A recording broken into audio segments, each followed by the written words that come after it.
please join me in the Pledge of Allegiance. I pledge allegiance to the flag of the United States of America and to the republic for which it stands, one nation, under God, indivisible, with liberty and justice for all.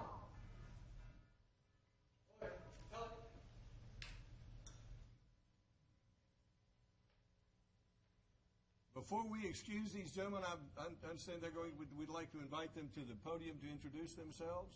I don't know how we're going to do that holding flags. Sons of the American Revolution, why don't you lead this off? Come and introduce yourself and tell us what we're here for. Thank you. A pleasure being here this evening. My name is Bill Cable, President of the Piedmont Chapter, SAR.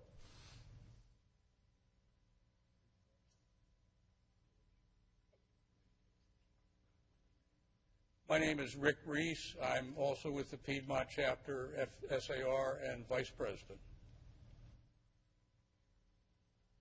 I'm George Thurman, a longtime member of the Piedmont Chapter, and it's good to be back, Mr. Mayor. I'm Randy Pollard, also an SAR member and a new member of the Color Guard. Good to have you, gentlemen. If you're not a regular council member, they come here on every special occasion, and tonight's one of those special occasions. So good, gentlemen, good to have you here. And we've got the ROTC. If one of these gentlemen with a gun can come introduce the other folks, that would be good. I don't want to leave the flag unattended.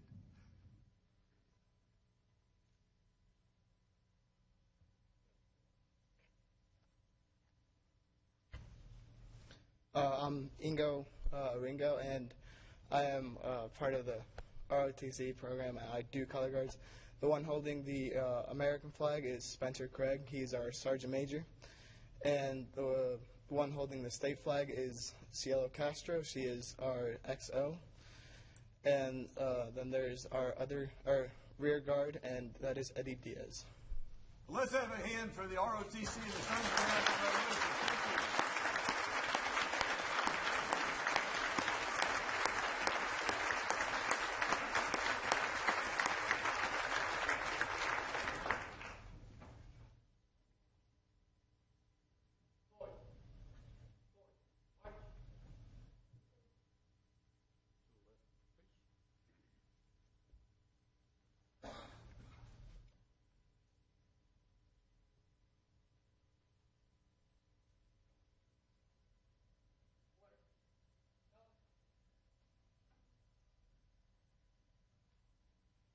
Everyone will take a seat.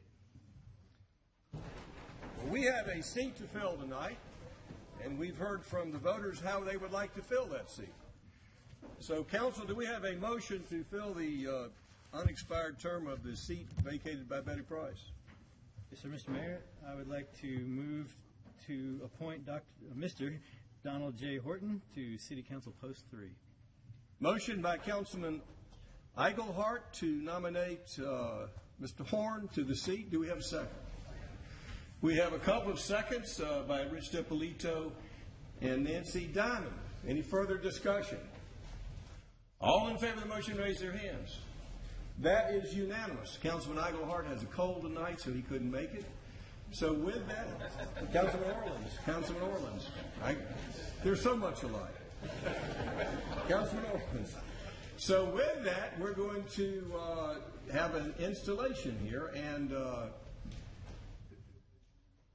Mr. Horton, if you'll come forward. And I believe you have someone here to administer the oath. Before you're administered, before we get to the regular part of the meeting, as a citizen, would you like to address the audience before you become a council member? I just want to say a few things. First of all, I am honored to be able to serve you. It was an incredible election, and certainly the campaign, all of the volunteers that did so much to make it possible. And I have an incredible volunteer team. There were hundreds of you that were out there getting my message around, and I just want to say thank you very much. I'm honored and I'm humbled to be your servant.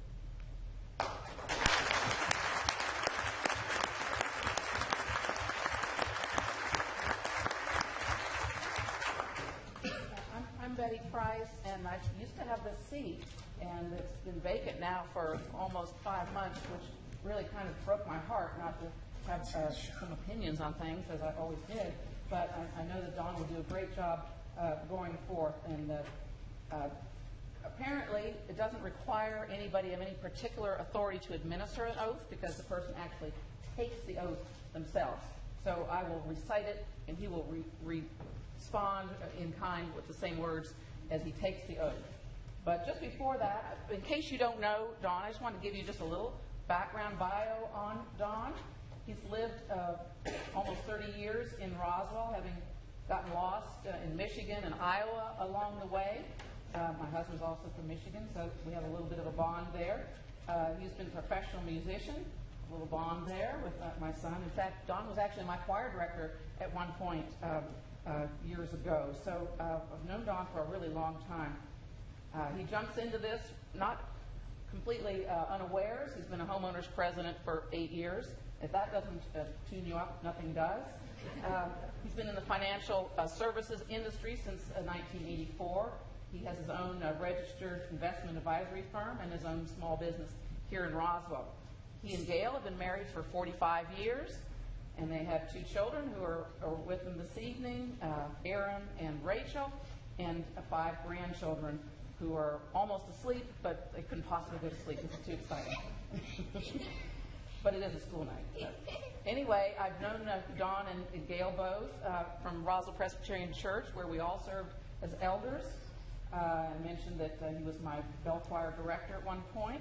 He's also involved with the Georgia Initiative for Community Housing, the Kettering Executive Network, the Senior Industry Network Group, and a member of the Roswell Rotary Club. So he's been in the community for a good while. He also, in his spare time, is a gourmet cook, if you can convince him to cook you a meal. He's a photographer. He may take your picture.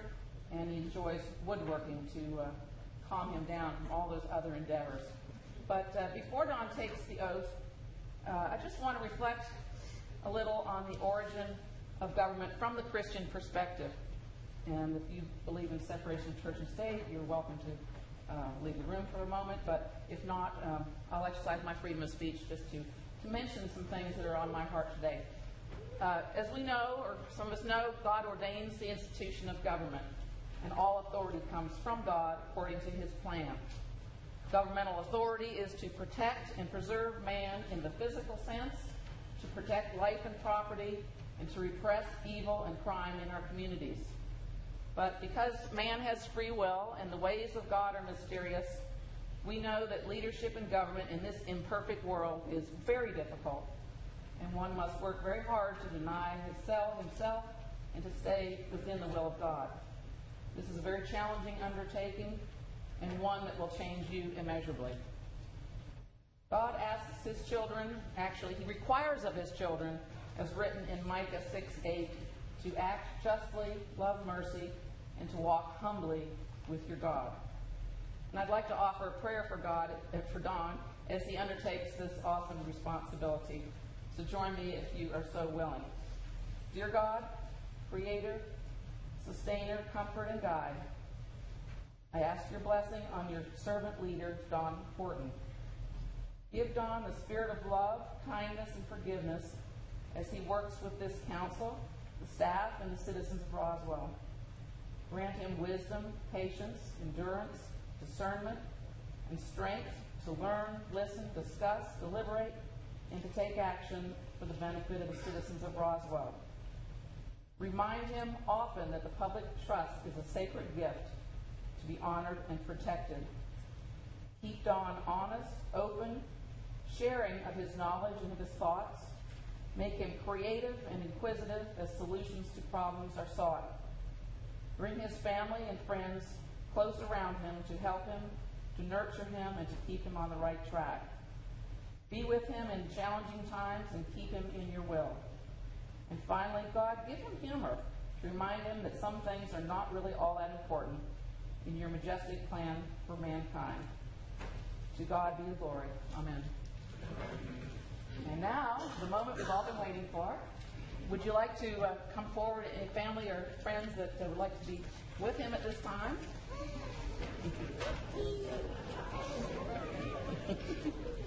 And Don has brought his Bible, which I will hold, I guess. And if you place your left hand on the Bible and raise your right hand and repeat after me.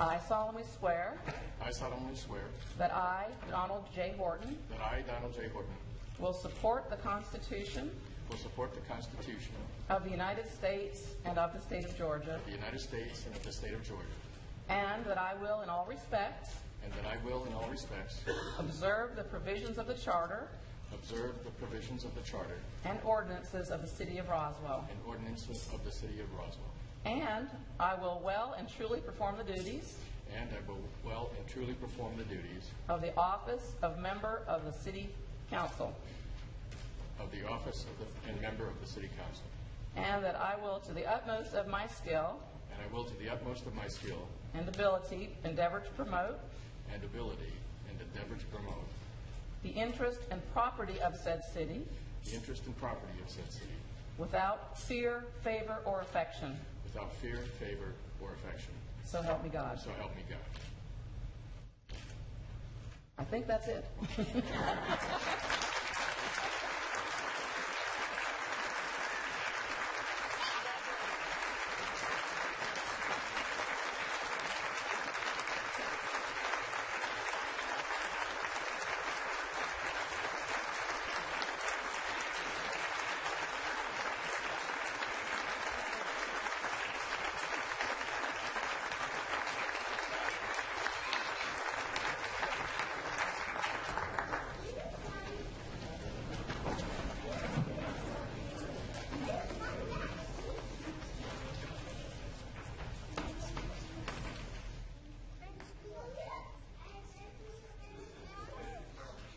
This is the signing of the oath, so this is what makes it official, folks.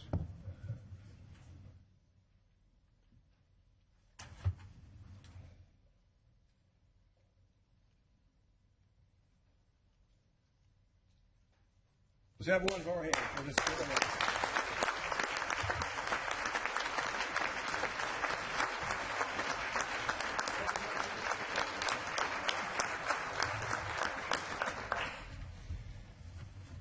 So, we've got a full council, if not seated here tonight, filling all these seats.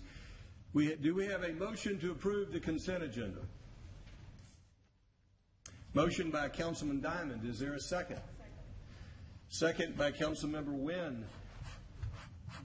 Is there anyone in the audience have any questions on the consent agenda? Any further discussion by council? All in favor of the motion to approve the consent agenda, please raise their hands. Passes unanimously. That's a good beginning, folks. So we have some proclamations to read tonight. Veterans Day is coming up. So I have a proclamation to read regarding Veterans Day. Whereas in 1921, the unknown soldier was buried on a Virginia hillside in Arlington National Cemetery, overlooking the Potomac River in the city of Washington, D.C. The site of this burial in Arlington Cemetery symbolizes the dignity and reverence of Americans' veterans. And whereas these memorial gestures took place in England and France on November 11th, giving the universal recognition to the celebrated ending of World War I at 11 a.m. on November 11th, 1918. And whereas on May 13, 1938, Congress declared that the 11th day of November each year will be a legal holiday, a day to be dedicated to the cause of world peace, and a day of celebration to honor America's veterans for their patriotism, their love of country, and willingness to serve and sacrifice for the common good. And whereas Veterans Day is a day to thank our veterans for their service to our country and acknowledge their contributions to national security, we would like to honor those who have served and sacrificed for their country on November 11th and every day. And whereas the city of Roswell is proud to acknowledge our veterans who are employed by the city, now therefore I, Jerry Wood, Mayor of the city of Roswell, do hereby proclaim November 11th as Veterans Day in the city of Roswell and urge all of our citizens to recognize the sacrifices and dedications of our veterans today and throughout the year.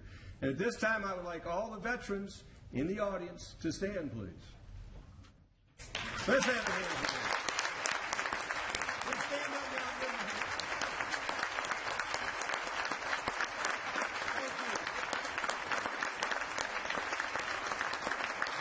Thank you, gentlemen. Thank you for your service.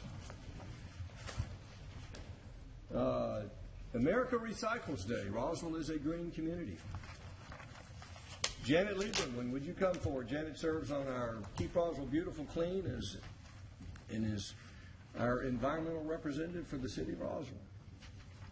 Whereas the recycling market infrastructure in Georgia makes it one of the most prominent recycling states in the nation. Viable markets exist in the state for paper, aluminum, steel, plastics, glass, tires, organics, and electronics. And whereas recycling jobs have a positive impact on our communities and throughout Georgia, and whereas Georgia is the second largest pulp and paper producing state in the nation, accounting for over $10 billion of annual product sales and $1 billion in payroll, and the 15 mills in the states use recycled content for their production, with 9 of them relying exclusively on recycled materials for production. And whereas recycling saves energy, conserves water and other non-renewable resources, and reduces greenhouse gas emissions, resulting in better air quality. And whereas sustainable recycling programs provide the raw materials that businesses need to grow and thrive and promote private sector investment in public programs. And whereas in 2015, the Recycling Center recycled almost 1,700 tons of material.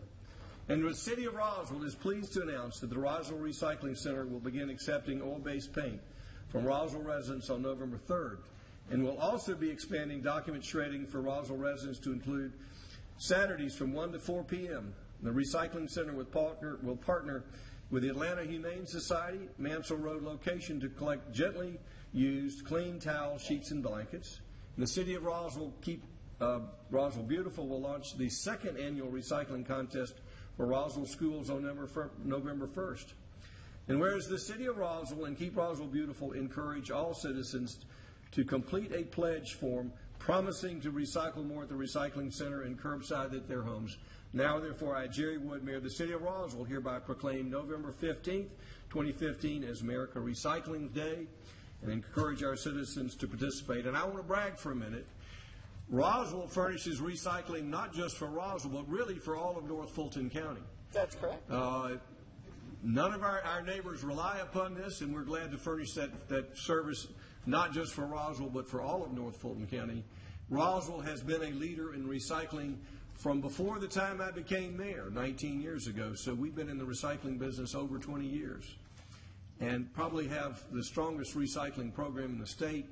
I know every year we compete for the biggest cleanup, but there's one city in Georgia that has a brewery that is sponsored for their cleanup, and they give out free beer at the cleanup, and there's no way for us to compete with that.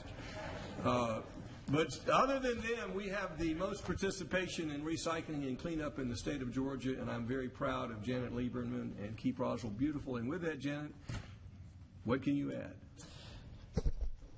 I don't know. I think you said it all. I do want to add on the Ready, Set, Recycle School Recycling Contest. I want to thank Councilman DiPolito. He was the brainchild of that last year. It was amazingly successful. Over 26 tons of paper and cardboard were recycled in 12 or 13 schools. We've expanded it this year to include the high schools.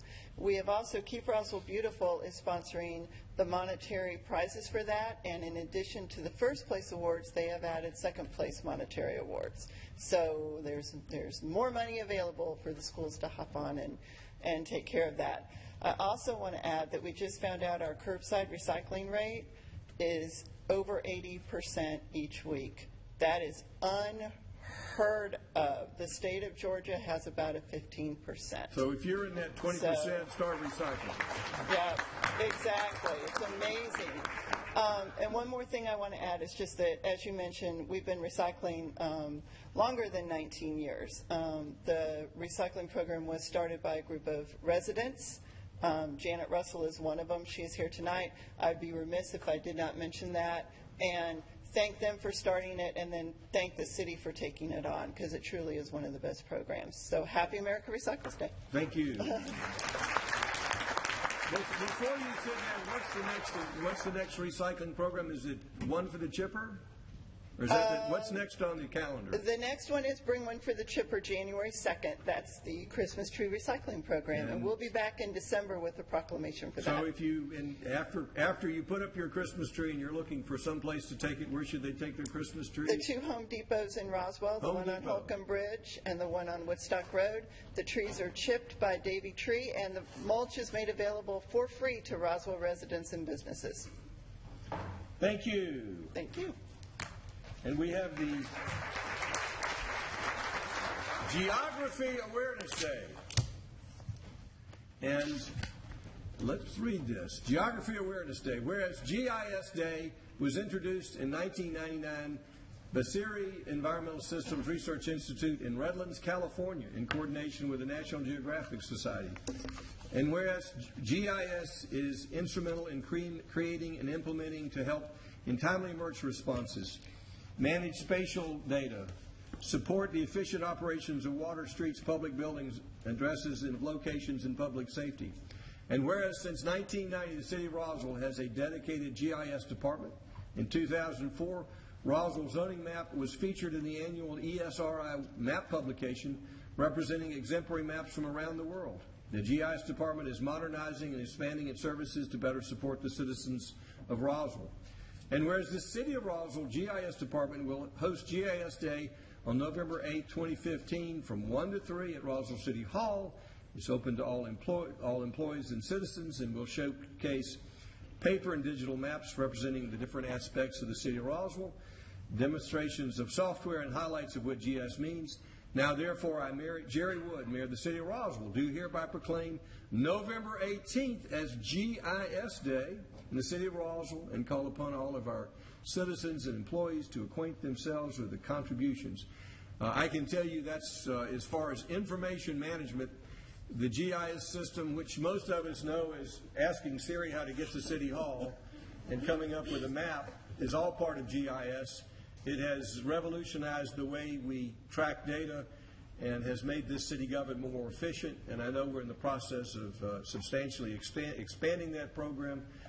I've always been a big believer of it, and I think it makes us a better government and better able to serve our citizens. So, Alice, what do you have to add to that?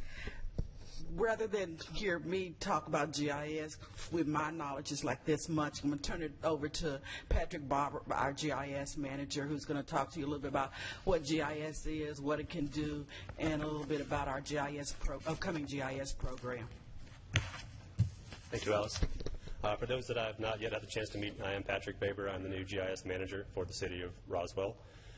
GIS stands for Geographic Information Systems, and as that name implies, it's a way to view, manage, organize, and analyze information about objects in space. As the local government, Roswell is responsible for managing a disparate array of geospatial information, everything from parcels to utility infrastructure, park facilities, city employees, and city vehicles. A GIS is not simply a way to identify the location of any structure or person, but a way to also get information about that location. So I can not only know where a parcel is, but I can know who owns it, who has owned it in the past, links to any documents such as permits or inspections. For things such as water pipes, I will know when it was installed, the diameter of the pipe, the material, anytime it was inspected, any faults that were found. But the real power of GIS comes from its ability to analyze that data and answer questions with it. If there is an outage in water pipe for a routine installation of new infrastructure, which citizens will be affected? How long will the outage be? What are their addresses? How are they notified? All these are answers that can come from a GIS. If the demographics in the city are changing, will the school system be able to support its new citizens 10 or 15 years from now? That demographic information can also be analyzed through GIS and suitable locations for new schools purchased in advance. The City of Roswell has decided to invest in its GIS, and as part of that, we are developing new tools, new processes, and that will empower the decision makers of the City of Roswell, and it will be tailored to their specific functions within the city. We will be rolling out these new tools over the next 2 to 3 years, and they will include better information and a more intuitive approach so that nerds like me won't be the only conduit into that new information. And as part of that, as part of this rollout, we would like to invite all of the employees of the City of Roswell, Mayor and Council, to join us next Wednesday, November 18th, here at City Hall, room 220 at 1 o'clock for our GIS Day. Now, we have certain GIS information available to the public, don't we? That is correct, we do. For the benefit of all those folks who are not going to be at City Hall, how do they access that information, and what is available publicly to the citizens in this room? Currently, they can go to the city's website, and there will be a link there to the GIS page where there are several online maps that have parcel information and other basic information available to the city.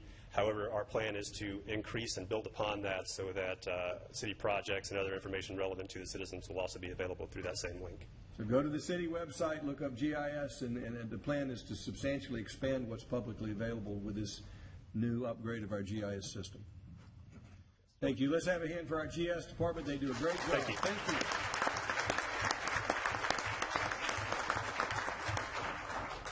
you. The city of Roswell has great employees. I recognize that, and our citizens recognize that. But it's wonderful when other folks recognize what great employees we have. So we have one of those employees to honor tonight. Kay. Thank you, Mr. Mayor. Morgan Rogers, if you'll make your way to the podium, please. Morgan is this year's recipient of the Georgia Recreation and Parks Association 7th District Roy Hammond Leadership Award. Morgan was selected from amongst his peers to be recognized and honored for his dedication and leadership in the recreation and parks field. Morgan follows other city employee recipients in past years. Retired Recreation and Parks Director Joe Glover's received this award in the past, as well as the Deputy Department Director Jeff Pruitt received it. I know that some of the Recreation Commission members are here to honor and recognize. Let's recognize those folks. Stand up, please, Recreation Commission. And I believe. Thank you.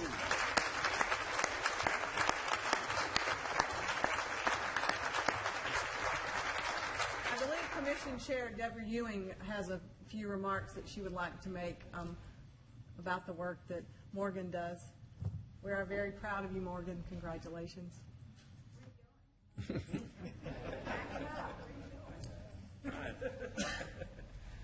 Thank you, Mayor, Council. Congratulations, Councilman Horton. Oh, here I am. Well, we're not surprised that Morgan got this award because he is a leader. He's been a leader from the day he took his position was about a year ago, Monday, he said, right? So he had a lot to build on. He had great foundation to build on, but he has done a lot in this 1 year. He's reorganized the department. He's put employees where they need to be to grow, to advance their skills. He's partnerships. He's worked on partnerships inside the city with departments and outside. Nature Center, the National Park Service, Rotary. And partnerships are so important. Parks improvements. I didn't even have to ask him when we were going to see some improvements in the parks. He was already on it.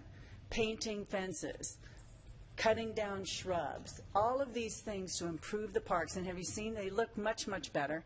And it was elbow grease and some paint to start with. He's improved operation and maintenance already. We've seen some improvements in the operations department. Marketing. He set up a marketing committee right away. That's where Ranger Ross was born. He encourages new ideas. He's enthusiastic. Has anybody seen Morgan unenthusiastic? I mean, all the time. Maybe Janet might be as enthusiastic, but it spreads. It spreads among the staff.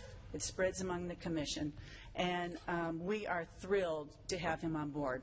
I'd like to introduce the commission. He'd stand again, please. Jay Small, Steve Stroud, Angela Parham, and Tom Pratt. Let's have a hand for that commission. They put in a lot of hours, and I know they love what they do. We all love what we do. So this year, lots of new things are going to come on for this second year for Morgan. River Master Plan. Therapeutic Pool is going to open in December. The old mill is going to be starting to be rented. The trail over Bull Sleuth, finally. long-term planning. His goal is to do some long-term planning, which I think is very exciting. He is an openness. He encourages new ideas. He is a natural leader. Thank you, Morgan. Thank you, Morgan.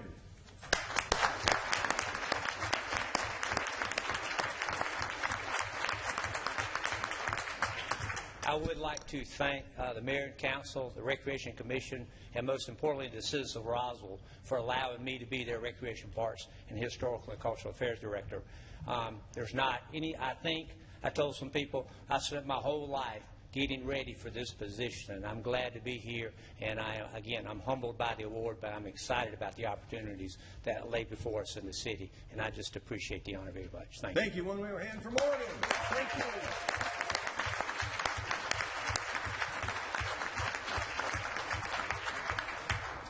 All right, it's down to work. So, Councilmember Becky Wynn, Liaison to the Community Development Department, if you'll call the Community Development Department calendar. Yes, sir. First one is RZ 2015-03134, and current variance is 2015-03135-195 Chafin Road. This has been deferred to the November 17th Planning Commission meeting. Mr. Townsend.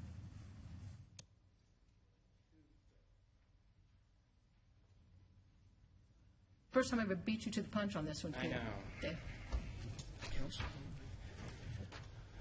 Welcome, Mr. Horton, to this evening. Yes, this item has been requested by the applicant to be deferred to the December meeting. They will have their Planning Commission hearing next week. So staff would recommend this application be deferred. Is it the understanding of, I know there are two sides of this issue. Has the public understood that there was going to be a deferral tonight, most probably? Yes. So is it fair to say it would be unfair to the advocates and the opponents to move forward with this expectation of deferral? I think everyone is expecting it to be deferred. I don't want to hear something if everybody's expecting to defer it, is my point. So we have a recommendation for deferral. Is there a motion for deferral? A motion to defer to the December 14th, 2015 Mayor and Council meeting. There's a second motion by Councilmember Wynn, second by Councilmember Horton to defer. Any further discussion? I would like to say real quick, Mr. Mayor, that the attorney has been in contact with some of the neighbors to show them the revised plans. I believe so. Yes. Did anyone come here tonight expecting to be heard on this subject? Any further discussion by council? All in favor of the motion, raise their hands. Passes unanimously. The next one is an appeal of the denial by the Historic Preservation Commission for the construction of a single-family home. This is HPC 2015-02276, 52 Sloan Street. Mr. Townsend. Before we begin, Mr. Davidson, would you, this is not a normal hearing before the council. Would you explain the nature and the rules of evidence on this hearing? Yes, thank you, Mayor. This is an appeal from the HPC. It is a hearing. However, the decision that this council will make is based on the record presented to the Historic Preservation Commission, and the substantial evidence standard applies. In Georgia, the substantial evidence means any evidence. So if you find any evidence on the record, then you are to uphold the decision of the HPC. So is it my understanding that neither the appellant nor the appellee will be presenting any new evidence tonight? It's based only on the record. You can hear from them, but no new evidence can be accepted. So given that there is no new evidence coming tonight, we will not be having a public hearing. This is not the time to present evidence. That was at the hearing. It's the time for this council to consider what was said at the earlier meeting. So we will hear from the appellant, we'll hear from the appellee, and then this council can choose to make a decision, but we will not be having a public hearing on this subject because it's on the record. We're not accepting any new evidence from either the appellee or the appellant. So that is community development representing the appellee? I guess I'm representing historic preservation, yes. And so if you'll... I will just give the facts as I am aware of them. And then we'll hear from the appellant, and then we'll hear any rebuttal. Okay. What you have on your screen before you is the actual standard, which David mentioned that's in the UDC related to the record based on the historic preservation and the substantial evidence standard. This is an appeal of an Historic Preservation Commission's denial of a certificate of appropriateness for 52 Sloan Street. That denial was on October 14th at the Historic Preservation Commission. This is the current survey of the property. It currently has a structure on it that has been damaged. This is the survey of the proposal of the home that's to be constructed by the applicant at this location. This is the front elevation of the property as submitted to the Historic Preservation Commission. This was submitted to the Historic Preservation Commission. The red part is the proposed building structure located on the lot. This is an aerial photograph showing the location in the red box is the proposed lot for the proposed single-family structure. This is an aerial view closer up of that lot. You see the existing smaller house that exists that's been damaged at 52 Sloan. This is the front and rear elevations. This is the left side elevation. This is the other side elevation of the proposed structure. This is the square footage and the individual floors. The heated square footage is 4,553. The gross total, which includes all basements and garage, which are unair conditions, the gross total is over 5,400 square feet. Some of the information that was requested dealing with the review is in conjunction with the mass and scale of other properties in the vicinity. The Rayford residence, which is just adjacent, has a heated area of 2,400 square feet with a gross total square footage of 3,328 square feet. That was given to the HPC at their meeting. This is a visualization of the Rayford's sides of their property as they goes down Elm. This is the floor plan showing the square footages. Only a small portion is single story. There were numerous work sessions between the HPC members and this application. There were numerous public hearings, first dealing with the demolition of the damaged house and then dealing with new construction and the denial of the proposed single-family residence was on October 14th by the Historic Preservation Commission. This is the motion that they based their denial on related to the designs that were submitted and the guidelines indicating mass and scale of the building too large for the site and the surrounding area. The motion was seconded and the motion was voted and was affirmed, and the certificate of appropriateness was denied. If you have any questions. After the appellate? I don't believe so. All right. So does the council have any questions for staff? Councilmember DiPolito. Thank you, Mr. Townsend. So all of this information, including the aerials, was submitted to the HPC for their... I believe, no, this aerial I created afterwards, but it was existing property. I don't believe HPC saw this particular aerial. Okay, because we need to make our decision based on what they saw. Correct. Is there anything else in here that they did not see? No, because they approved the Rayford's building, so they saw that before.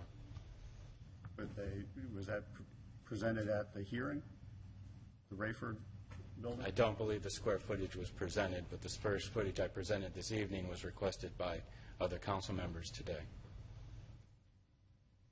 Okay. Well, I guess I'm a little confused because I thought we could only consider what was at the HPC, not questions that were asked. You should not consider the square footage on that. It's supposed to, correct, it's supposed to be based on the record that was presented at HPC. Okay, so the Rayford house was not presented at the HPC hearing, although it had been presented previously. Is that correct? Correct. So, Mr. Davidson, what are we supposed to be considering? You're supposed to be considering what the HPC heard on this application. So, on this application throughout the process, yes. Okay, so were these elevations included or not as part of the HPC presentations for this application? They were not included as the official record. They went to HPC. Okay, so they went to HPC at a different time period? Correct. Couple of questions.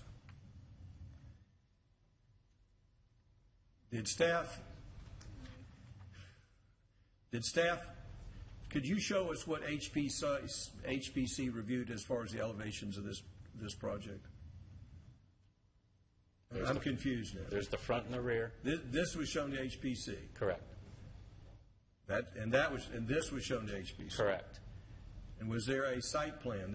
These are elevations. Was there a site plan shown to HPC? This is the site plan. Correct. Shown to HPC. All right. Did staff make a recommendation to HPC? A recommendation of denial. Does that recommendation still stand? Correct. Now, the questions that council may have. I guess here's a question for the lawyers and for council. Council can make a decision tonight. Council could defer for further consideration, I presume, if they want to take a look at the record and read do we have the record is in front of them, but if they haven't had we're not all well prepared when we come to this meeting. And staff, council, all these folks up here are, I'm fortunate, I hope I don't have to take a vote. But you won't this evening. So if council wants more time, they could ask for more time to review the record. That's correct. Would it be possible for them to remand to the Historic Preservation Commission with some question? Is that a third option? Yes. So they can rule, they can send it back, or they can defer and make a ruling at some point in time. When is their deadline to make a ruling? 30 days after this hearing. At 30 days after this hearing. Those are the council's options. Any further questions? Councilmember Diamond. Thank you, Mr. Mayor. Brad, I see on page 12 of 27 on the minutes, the applicant said he appreciates that, but he went from a 6,000 square foot building to a 3,400 square foot, including the basement. Where is that? Is that a different plan? I believe the applicant will probably address that this evening. He did, in subsequent meetings, reduce the plan, but then when he was not received positively from the HPC, he wanted to go back to them with the largest building that he first brought to them that was and asked for a denial so he could get appealed to you. So we're only considering the larger one? Yes. Okay, thank you. Any other questions? This time we'll hear from the applicant, from the appellant.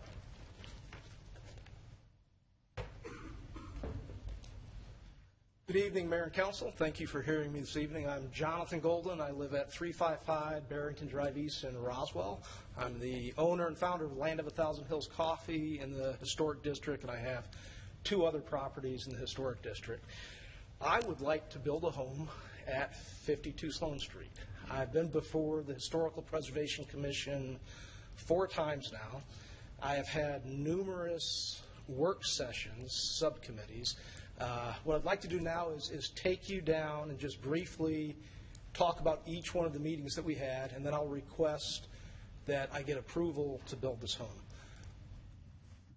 Okay, this is the current site. We were given a demolition permit at the last HPC meeting after we had 43 neighbors sign a petition requesting demolition. So the old burnt down structure, after 16 months, we were finally given permission to demolish it.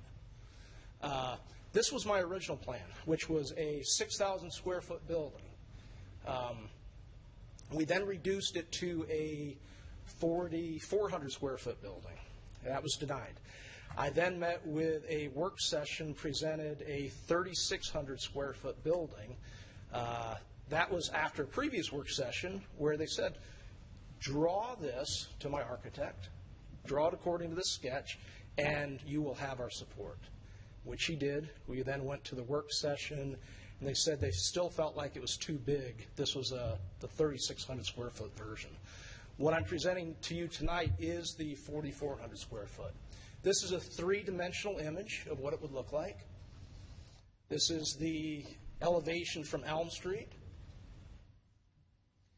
This is 115 Victory. We were denied based on size and mass. All of these properties were spoken about during the sessions.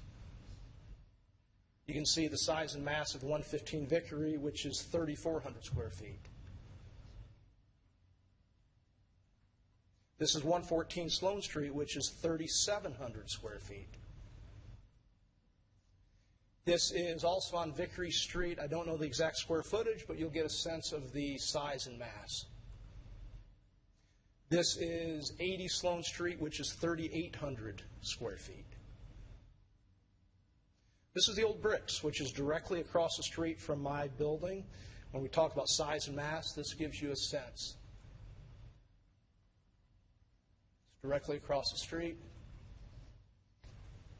This is the hair salon, which is a smaller structure next door, voila, but it has a very large parking lot in back. These are the condos in back of me. This is 46 Sloan Street. You get a sense of the size and mass there. With the retaining wall, the fence, and the structure on top, it nears 3 stories. This is an aerial view.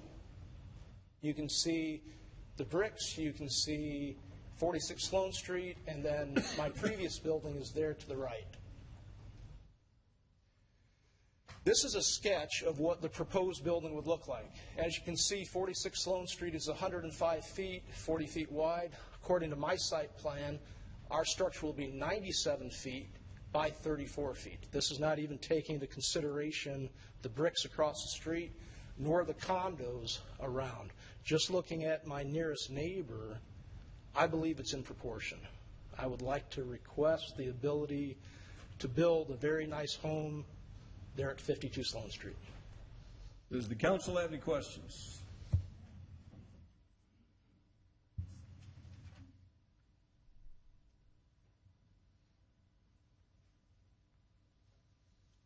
Any questions?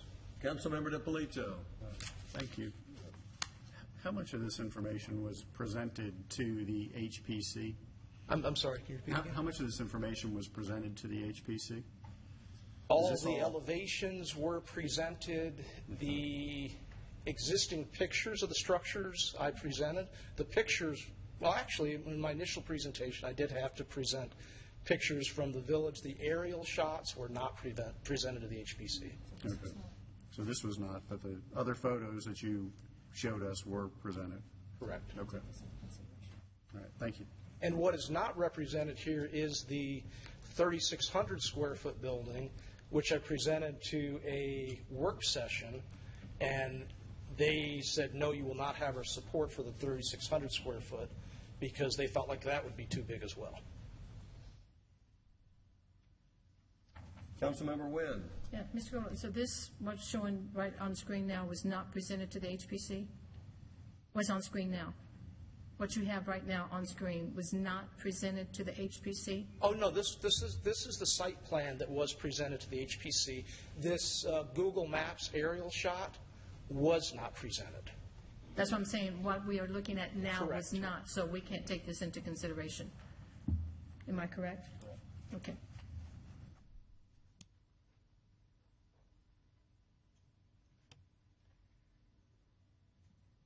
What's the Councilmember Wynn? Okay, and again, Mr. Golden, on work sessions, you did 6,000, 4,400, and then 3,600 on work sessions. Correct. But you went back to the HPC for the 4553. Exactly. That's the only time that you went to the HPC, to the board itself, to get either a I denial actually initially went with a 6,000 square foot plus building.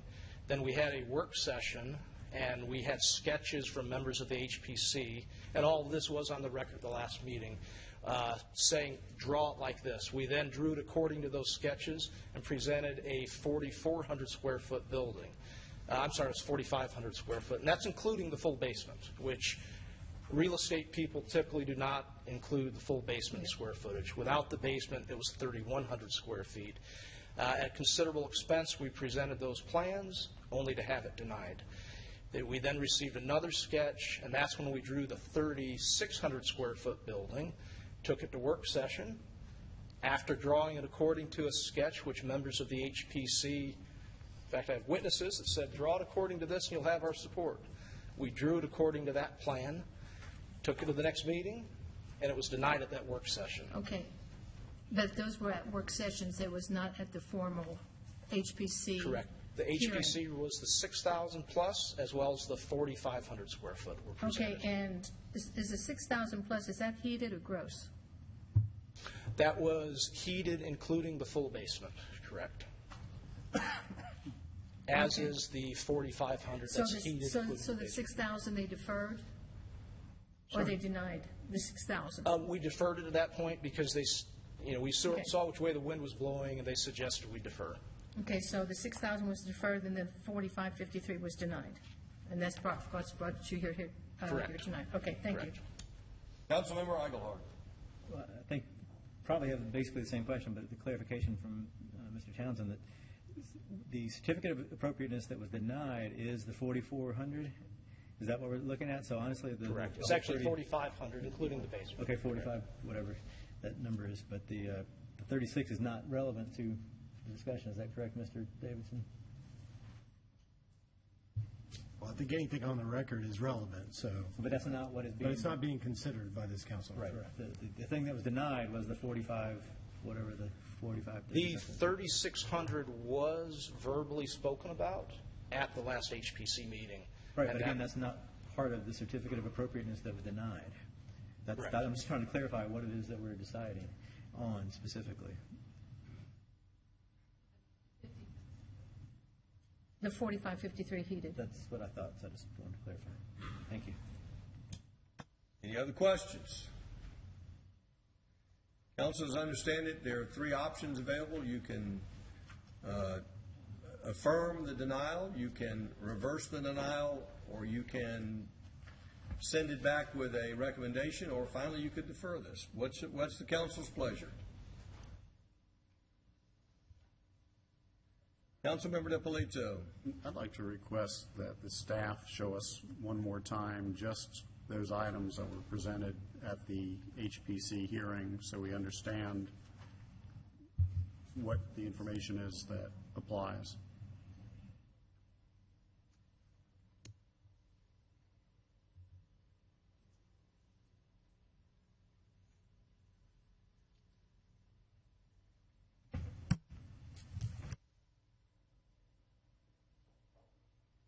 Mr. Golden, you can sit down if you'd like. Mr. Golden? Yes. You can sit down if you'd like. Thank you.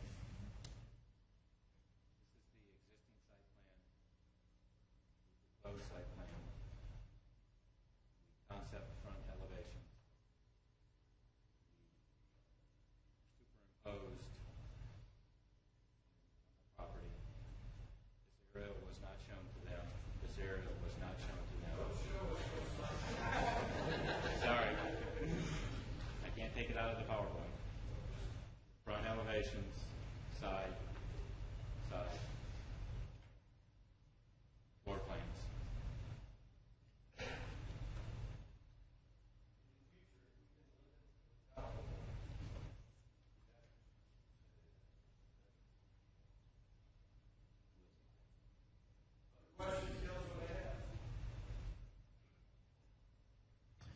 Do we have a motion? Yes, sir. I think I do have a motion on this one. My motion would be to uphold the decision of the HPC related to the property located at 52 Sloan Street regarding construction of a single-family home of 5,476 gross square footage, and remand the matter back to the HPC Commission for consideration of a home that is appropriate for the historic district. And with that said, I would also say to Mr. Golden that I would recommend that you take the 3,600 gross square foot house back to the HPC, but that's my motion. So it's a motion to remand to see if they can work something out, really. Yes, sir. I was going to put a square footage on the size of the house, but I'm not going to hinder the HPC that way, but I would strongly recommend that they look at that 3,600 square foot house. We have a motion to send it back to the HPC for further consideration. This is neither affirming nor denying. It's simply sending it back. Mr. Davidson, I think we're not affirming or denying. We're just sending it back. No, we're denying the appeal, but the application is still pending. He can send it back without having to pay another application fee now. All right, so it's denying the appeal, but the application is still pending. We have a motion. Is there a second? Second by Councilmember Diamond. Any further discussion? Councilmember DiPolito. I have concerns denying the appeal because if we're looking just at the evidence that's on the record, in my mind, there's not enough evidence to decide either way. So if you're looking, this project essentially was presented in a vacuum. Now, I know you can look at the aerials and take a look at the aerials and all of a sudden it puts it a little bit more in perspective and you could argue one way or the other. But when you're trying to determine mass and scale, you can't determine mass and scale in a vacuum. And so I actually support the appeal, although I think it still needs to go back to HPC for them to take another look at it and really understand what's the appropriate mass and scale based on all the evidence. So I would actually support this appeal that it should not have been denied, but actually for a different reason, because I think there's not enough evidence to determine either way. So I would not support approving it, but I would support his appeal and then send it back. Councilmember Diamond. Well, now I have a question and a comment. But so if you uphold the appeal, are we not approving the project? So there really is the only way to keep it in play is to deny the appeal and send it back to HPC. Okay. And these are not on the things that have come from this that I would like to look at aside from this is why we don't have minutes on those work sessions. I realize they're not public meetings, but I think either we need to talk about how work sessions happen or we need to record those. And that's a discussion for another day, but I think it's important to talk about. And also, I'd like to see us find a mechanism for demolition before we get to a C of A in those situations where we have, like in this case, a fire where it's a hazard to be sitting up there. I understand you want to see what's coming next before you want to tear it down, but this I think is a situation that requires a different mechanism, and I'd like to see us look at that. So with that, I seconded the motion, so I guess that's my opinion. For the record, the council is considering the way we hear appeals and the way work sessions are conducted at the HPC. That has not been decided, but that's been working its way through committee because I think it was a recognition on council. Perhaps we need to take a second look at how this whole appellate process is heard. But that doesn't come into play here because nothing's passed. Councilmember DiPolito. Thank you. I just would like some clarification. It was my understanding that we could uphold the appeal, yet still send it back. That is not the case, Mr. Davidson? No, if you uphold the appeal, then he gets to build his plan. Okay. Well, then my comments were based on the understanding we could uphold the appeal. But my comments still stand. I think you really need to have, you really need to look at these projects and look at the entire surrounding area. You can't look at them just in a vacuum.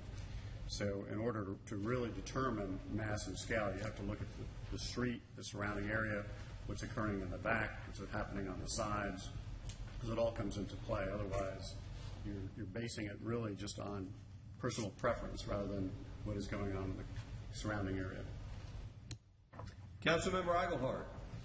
Looking at the record, though, there's over an inch of paper that goes through all the various meetings that occurred over that time, and the staff memo is very clear of comparing things throughout the whole historic district, and particularly on Sloan Street. So I think that has been done. It may not be in the pictures that we just saw, but there's a large record here that goes through all the comparison like that. So I think it is valid for that.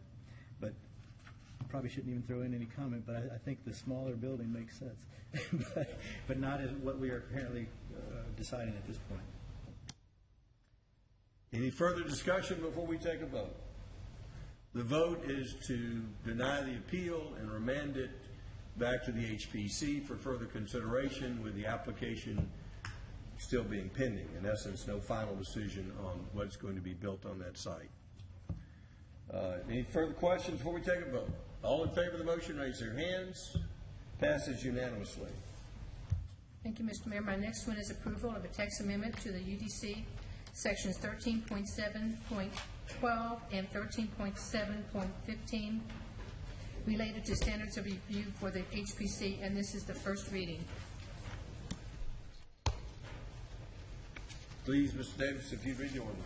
Thank you. This is an ordinance to amend Article 13, Administration, Section 13.7.12, what approval criteria are used by the Historic Preservation Commission, in Section 13.7.15, what if a certificate is denied.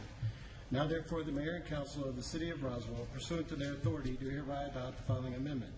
Section 13.7.12 be changed by adding a new subsection E, so that the section reads as follows, text of which is incorporated herein by reference. And Section 13.7.15 of the Unified Development Code will be changed to read as follows. Text again is incorporated herein by reference, and if approved, this will be the first reading. This is a proposed text amendment for the Unified Development Code dealing with the Historic Preservation Commission and criteria that they use.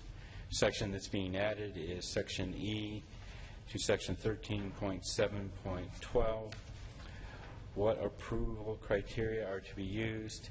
In making a final decision regarding an application, the Historic Preservation Commission should consider and adhere to previous decisions made by the Historic Preservation Commission in the same manner, unless new evidence presented requires a different result. The section and wording being added to Section 13.7.15, what if a certificate is denied? The wording being added, on appeal, Mayor and City Council will give deference to the Historic Preservation Commission if the decision is based upon factors set out in the UDC Section 13.7.12 and upon the UDC guidelines applicable to the case. If the decision does not reflect the application of the factors set out in the UDC Section 13.7.12 and upon the UDC guidelines applicable to the case, Mayor and Council shall use those factors and guidelines to make a decision on the appeal. Does the Council have any questions?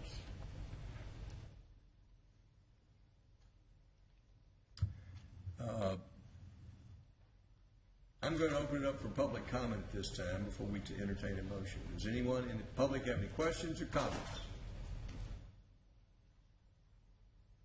Seeing no hands up, we'll come back to council for any further discussion before we entertain a motion. Do we have a motion? Motion to approve first reading and second reading for December 14. There's a motion to approve the first reading. Is there a second? Motion by Councilmember Wynn.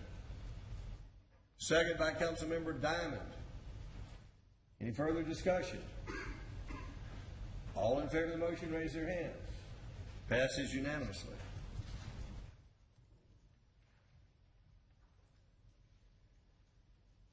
This time we'll turn to Transportation Liaison, Councilmember Nancy Diamond, to call the transportation agenda. Thank you, Mr. Mayor. This first item is approval of a resolution for prioritizing sidewalk connections. Mr. Asenbach is here, and Mr. Del Ross. Thank you, Councilmember Diamond. Mr. Mayor, members of the City Council, welcome Mr. Horton. Look forward to working with you. A few things on the agenda tonight for your consideration. The first is Roswell is seeking to become a more walkable community. Sidewalks are in high demand in our community, and this is a resolution to help further refine some of our criteria. There is another resolution coming to you after this one that talks about the connectivity partnership. That is not this. This is the intent of this document and this action is to refine the criteria. You can blow that up a little bit. It's hard to read. That we use in selecting which sidewalks we want to build. And I will turn it over to the engineering design manager, Rob Del Ross, for further comment on this agenda item. Rob, if you'll take a minute to get that where it's readable. Much better.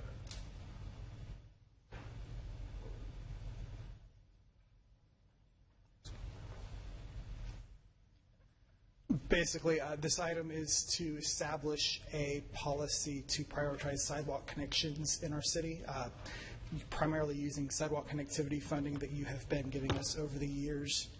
We have presented this several times at committee and work session. What you see here has had no changes since you saw the policy at... Just for the record, how much is in the sidewalk connectivity program this year? We have programmed, and we have a list that we can show you for 4 years of funding. So this year, how much funding for this is the funding this year? You funded us last year at $250,000. We have approximately, I think, $600,000 in our current budget. We have laid out a list of projects that will show you what a consistent funding level of $500,000 will build over the next 4 years.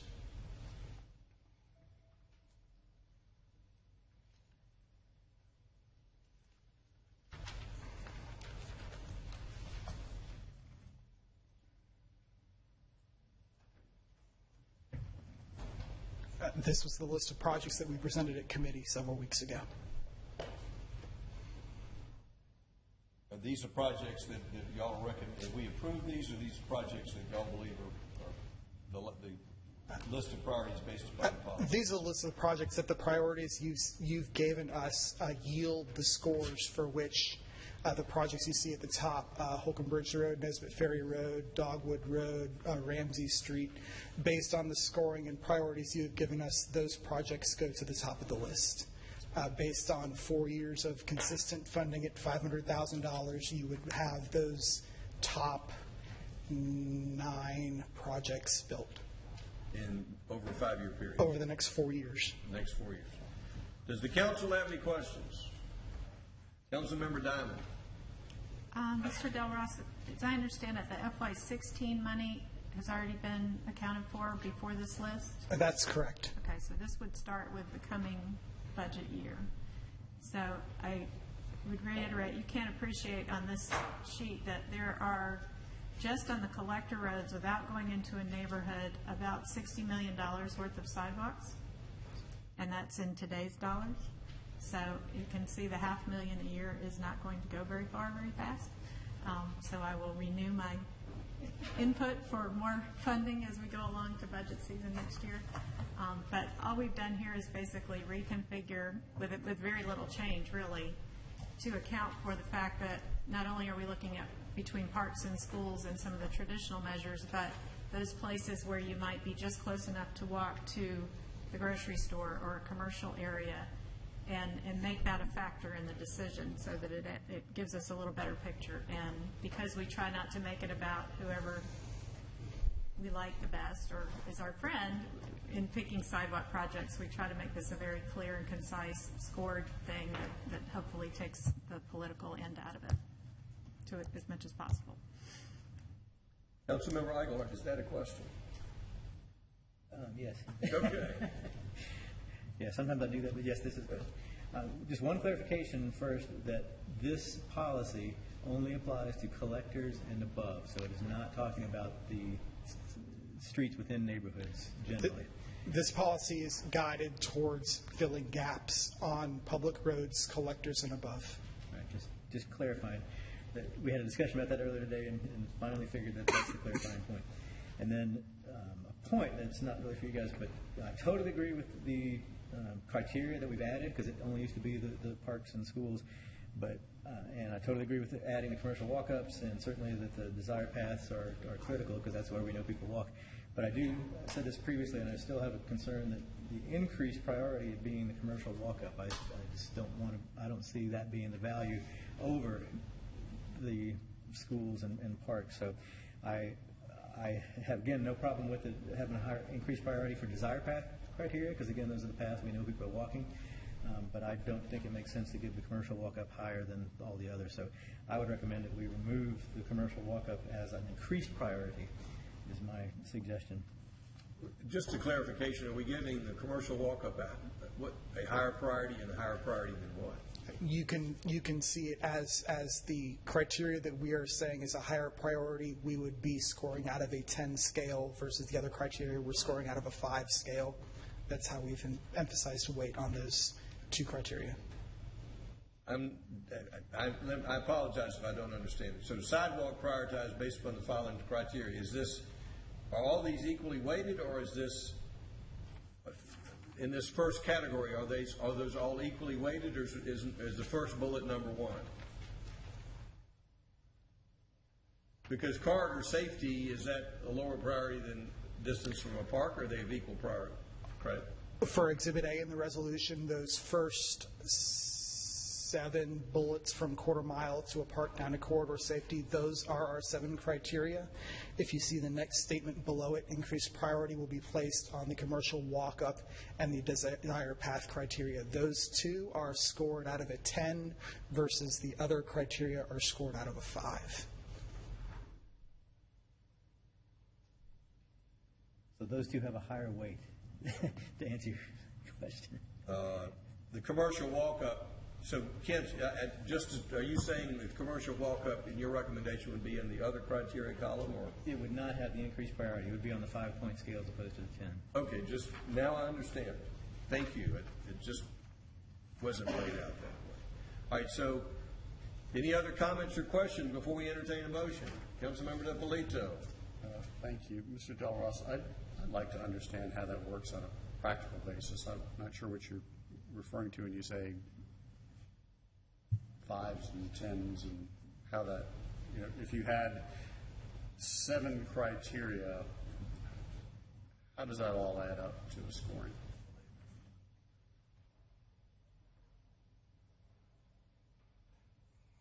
I hope this is clear on your screen. You can see, let's take the top line on this, Holcomb Bridge Road from Terramont Drive to west of Caliber Creek Drive. To the right, you'll see several columns. I'm reading across the top. Safety issue, 45 mile an hour percentage, quarter mile from school, quarter mile from park, quarter mile from commercial walk-up. If you see the quarter mile from commercial walk-up and the goat trail or desire path columns, those are ranked out of a maximum of 10 points, where the rest of the columns are all ranked out of a maximum of 5 points.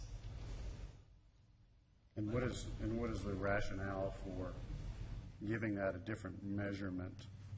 That was a way for us to capture what we were hearing from you during work sessions and committees. If the direction is to take all of the 7 criteria equally, we will be glad to implement that. Do you have a personal recommendation? Are you comfortable with this? Personally, the most important criteria I see on there is the goat trail. So I would absolutely want to weight that ahead of the rest. As far as commercial walk-up, what I remember hearing from work session and committee for the dialogue was commercial walk-up was a way to capture sidewalk and walking trips from residential areas to commercial areas such as a CVS or a drugstore, or destinations for people that are making those walking trips that don't have access to a vehicle. So there was discussion about weighting the commercial walk-up and as a higher priority than the other criteria.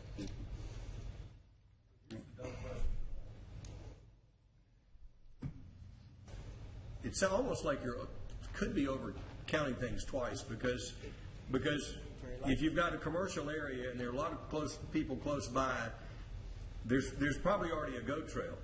Could be. Could be. Maybe. But generally speaking, if there's a desire path, let's put it away. Every place I've seen where there's a desire path to a commercial site, it's also that quarter mile. So it's almost counting it twice, but not always. Though. Not always. Well, and here's just another point, and I want for the appreciation of the audience and the council. As I understand it, this is what your recommendation is going to be based upon. That recommendation then has to be approved by the council and is not binding upon the council. We're not setting a policy which will absolutely dictate if you rank here, you come first. What we're saying is this is your recommendation. It'll come to this council. That council will factor in your recommendation and their personal observations and to make the final decision. This is not a binding criteria. It's a criteria for your recommendation, as I understand it. The way we envision this happening is every year in the budget process, based on sidewalk connectivity budget that you give us, we will come to a committee immediately after that and present you a list of projects that we recommend. And this council can look at that list and say we either agree, we disagree, or we agree in part. So it's not a binding criteria. It's a criteria on which to base your recommendation. Mayor, exactly. Perhaps another way to say it would be the council has set criteria. This is a way for us to take requests or areas that we see from a staff, rate them objectively, and then assign a number to them. It's just basically a ranking process. It doesn't really it really just helps us strategize. It's a recommendation. Yes, sir. And it's similar when we do a contract. Staff will come forward with a recommendation on a bid, and this council can accept that ranking or make a different choice. Mayor, if you recall the paving projects that we have right now, we rank all the roads in the city, and then we bring you a list of those roads. Well, that one we've accepted as gospel because we don't stay out of the politics. I mean, if it falls as number 12 versus number 14, it's probably going to get funded, and because there's a little bit more money. But the idea is basically the same. It's that ranking. Well, that one, based on your criteria. On the ranking of priority of maintenance, this council has stayed out of that and has accepted that as a final decision. When it comes, because of the subjectivity of this, I hope council will continue to take a look at this and review what your recommendation is, and it will help narrow the list, but I think the final list has to be compiled by council. Right. The major difference between the paving and the sidewalk is paving is maintenance of existing infrastructure, where this is new work. Questions that council may have. Councilmember Diamond. I think that we may be talking about the same thing in one sense, in that the goat paths generally are the places going to the drugstores, going to the grocery stores. Where this quarter mile component came in is it's a way to break down bigger projects. For instance, Pine Grove, Shalford was listed as one project all the way to the Cobb line. That made it a $2 million project. Who's going to walk that whole distance? And it was never going to happen. However, there's an awful lot of people who would like, within a quarter mile, to walk to Camp Street area or City Hall or Memorial Day, who can't right now because there's not going to be a goat path because it's just not safe. So that's a way to put that on the list where it didn't exist before anywhere in the rankings. So, it's still, you're not seeing it in the immediate future, but I think it's important to have it on there. Now, whether it's in the 5 or the 7, I don't have a real preference, but I do think we need to keep that as a criteria. Do we have a motion? I think you still have a comment. Comment. Councilman Eichelhart.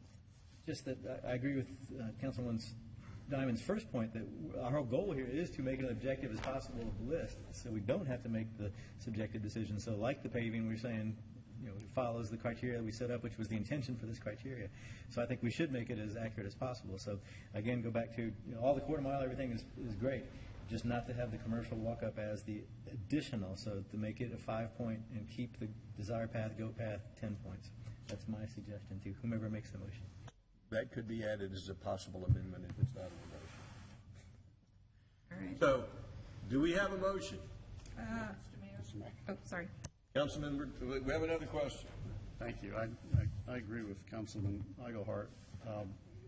As far as corridor safety, we hadn't hit on that one yet. To me, that would be an important criteria. What is that scaled on, 5 or 10? Corridor safety is a 5-point rating. You can view corridor safety as everything being the same between two projects. If I have one road where there is, say, a steep drop-off off of the shoulder, and if I'm walking, I'm required to be on the road, and cars are traveling very fast, versus another corridor where there is a wide graded shoulder that I'm walking on the grass and cars are driving slower. The corridor safety for the more dangerous road will cause that sidewalk to be built before the road that is perceived to be more safe. Right. So it's a degree of safety. It's not whether it's a safety issue necessarily. Correct. We are monitoring one of the criteria that we are not, that is impossible for us to score, but what we track for each project is whether there are observed pedestrian vehicular crashes along that certain stretch. It doesn't happen very often, but if there were an accident involving a pedestrian and a vehicle, we have a way to track those per segment as well. Okay, thank you. Any questions before we entertain a motion? Do we have a motion? I move to approve the resolution, is the Exhibit A part of the resolution? Okay. So in Exhibit A, I would like to move 1/4 mile from any commercial walk-up establishment down to other criteria staff are using to track projects. Is that what I'm hearing? No, that was just a scale of 1 to 5 instead of 1 to 10. Okay. Oh, I like that better. Okay. So, well, we don't have that listed in the resolution, so is that just a guidance thing? It doesn't say how many points we score it as. So do you need in the motion that would be a 5-point scale rather than a 10? We will strike through commercial walk-up in the sentence below in the sentence. Okay. Increased priority will be placed on the desired path criteria. Okay. All right. Got it? The motion is to adopt the recommendation of staff with the exception of moving the commercial walk-up to the lower scoring list of priorities. Second by Councilman Eichelhart, motion by Councilmember Wynn. Does anyone in the audience have any questions or comments? Yes, come forward, please. Motion by Councilmember Diamond. My name is Sue Dupart, 500 Shadowwood Court, and I have a corridor safety question on Alpharetta Highway by the IHOP. The sidewalk's broken, and when you're a pedestrian, and there's covered parking for a covered bench for MARTA, and there's nice treaded trails for people in wheelchairs going from curb to curb, but there's a broken sidewalk at the IHOP that's been that way for quite a long time. There's an elevation hazard where it's eroded, and who's responsible for corridor safety for the handicapped pedestrians that are walking on Alpharetta Highway at that location? The city of Roswell. Okay, and then my other concern, because I know there was a sign, I think, when they did a new roof on the IHOP, and to me, that seems like would it be the business's responsibility? Could you ask them? Okay. It's in a public right-of-way, so we'll take care of it. But just any time that there's a zoning issue and no one notices the sidewalk is in bad condition in front of it, that is the IHOP when they put their blue roof on, I think. Pardon? A new roof would not. No, but I remembered when there was a sign, and I couldn't make the meeting because I would have raised the sidewalk question. But anyhow, it's just like a teaser for a corridor question. When there's not safety, when the sidewalk is missing, it's eroded it's on a berm inlet, between two curb cuts, and it's a safety hazard. Thank you. Thank you. Anyone else wish to comment? Yes, sir. Come forward if you'll give us your name and address, please. We have a 5-minute time limit. Yes, Mr. Mayor, Gary Mitchell, 2460 Roxbury Drive, Willow Springs. Councilwoman Diamond, would this be the matter or the next matter? This one? The next one. Thank you. Anyone else have any questions or comments? Yes, sir. Come forward, please. My name is Robert Kessler. I live on Turner Road. My question, and it's just come to mind with respect to the commercial walk-up provision that you all have been talking about.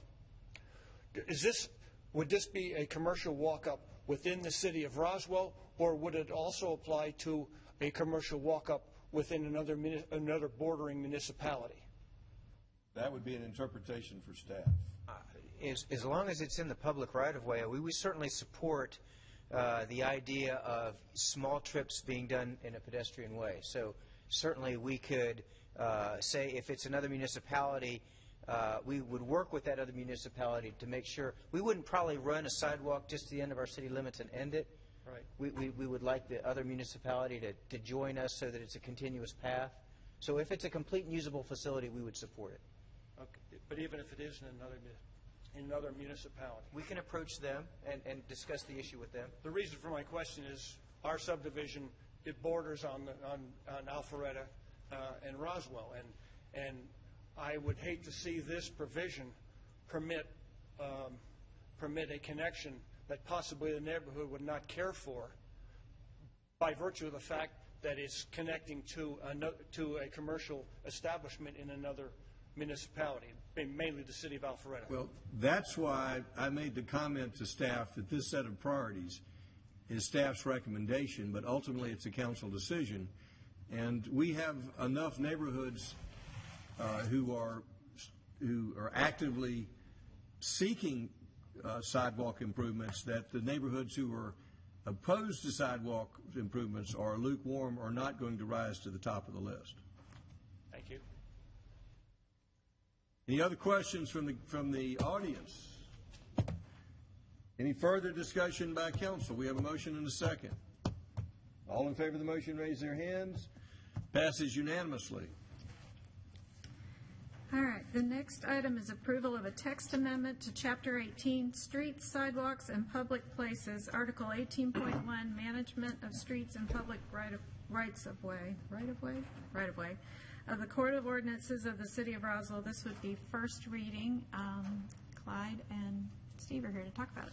Sure. Thank you very much, Councilwoman Diamond. We'll let Mr. Davidson read it first. Mr. Davis, yes, sir. To get the legal technicalities out of the way, and then you'll have the floor, and you can tell us what he just said. Thank you. This is an ordinance to amend Chapter 18, Streets, Sidewalks, and Public Places, Article 18.1, Management of Streets and Public Right-of-Way of the Code of Ordinances of the City of Roswell. Now, therefore, the Mayor and Council of the City of Roswell, pursuant to their authority, do hereby adopt the following amendment.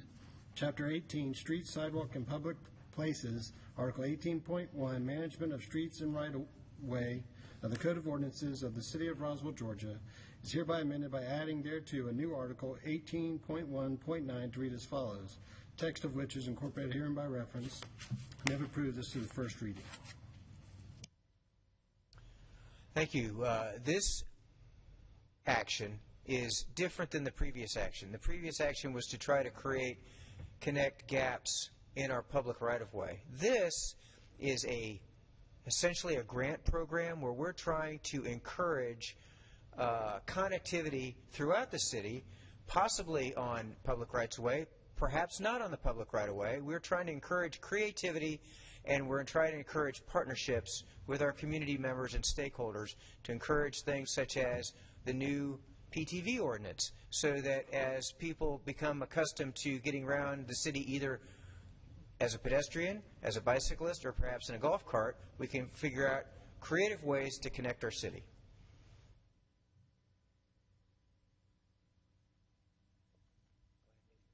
The exhibit in front of you is basically the priority and the policy. Policy has two parts. It is a policy that allows for a person to make a donation, a group to provide a 50% donation of the estimated cost, and that would enable it to be considered by the City Council whether it's on any of our lists. So it's an open program. It allows a person to make an application, and if they make a donation or find a way to make a donation of either 50% of the funds, and they can include right-of-way in that if they happen to have it, then it enables it to come forward to you for consideration. It doesn't change anything about the project, doesn't change anything about how you consider other projects. It just says if they do that, then you will consider it when they do that. Homeowners associations have fundraisers. They sometimes have a kitty that they've been raising, and they want to use that money during a certain period of time. This enables that to come forward at that time. The second priority is if it's not on that priority list that you just considered in the previous item, then a private resident or business can increase that priority if they have 100% contribution and a letter of approval from the impacted property owners in that area. So what that does is if it's not on the collectors and arterial streets, it's in a private subdivision or in a subdivision that's a public road, it's just not a collector or arterial, then again, you will consider it if they will bring 100% of the funding and every property owner is in agreement.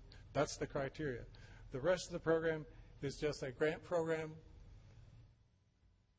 providing for an application whereby you would get to be able to consider it in the same manner as you do other sidewalks or other projects, because we would rate it by the same criteria so you could have something to compare it to. It might not compare well. It may compare well. Sometimes they do. And so it gives you that opportunity. And then the remainder of it is just an application process whereby those things would come to you for consideration, and the applicant would have to describe themselves how they are providing the match, where the match is coming from, and their level of support within their community. We're not going to do that for them. They have to do that, but it comes to you, and if they will do that, it gives you the ability to consider that as an option. It's a wide open program. It's a grant process. We've had requests from communities like Riverwalk on Pine Grove, Willow Springs folks who were mentioned here earlier, Riverbend on Steeplechase for road striping. We've had Girl Scouts ask for benches, and we've had, most recently, we've got 4 requests for PTV paths, which you have not heard yet. So any of those things could be considered. All this does is give you a pot in which to say, okay, put them in this pot, we'll consider them, and shake the pot when they come forward. And we would rate them like other projects, and you'd have the ability to consider it. Any questions about the process or the app? Does the council have any questions? Councilmember Diamond. I think this has morphed a little bit, and I understand the legal interest in putting it all in one spot. I worry that we've put this all in one thing, and we really are talking about apples and oranges here. One of these, the number one in the policy A is really the grant, and most of this is the grant program, but I don't know the better way to do it, but my concern is that number one is a specific grant program. We set aside money, people apply, it goes to the network. Number two is if a neighborhood wants to put in something that really isn't on our radar at all, they want to pay for the whole thing, they've got their own funding. That has been confused with the idea that we will force sidewalks on people and make them pay for it. And that's, I don't know any other way to say it, because we keep trying to say that, but I don't feel like the word is getting understood. And I don't know any other way to say, I've never heard anybody say we want to assess anybody to put a sidewalk on their house, ever. And yet we keep having this conversation. So I guess my question maybe is to legal, when we're not all here talking about this 10 years from now, is this clear enough that this is a separate thing?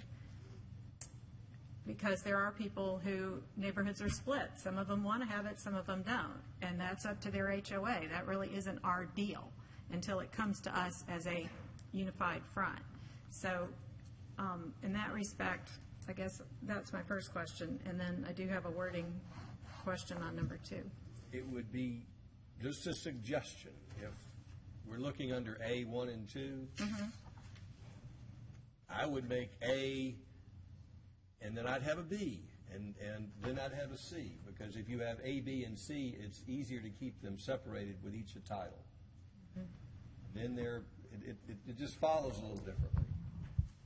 So under this 18.1, we've got A policy, I'd have a B, another policy, and C, another program, because they're all separate programs, and by itemizing them separately, it's not as confusing to me. And that's something I guess we can look at in second That reading. can be done in the second reading. Additionally, on number 2, as I understood it after a committee discussion, was if the private business owner or neighborhood wants their own, to pay for their own sidewalk and pay 100% of it, the letters of approval would come from every property owner that was impacted on their personal property.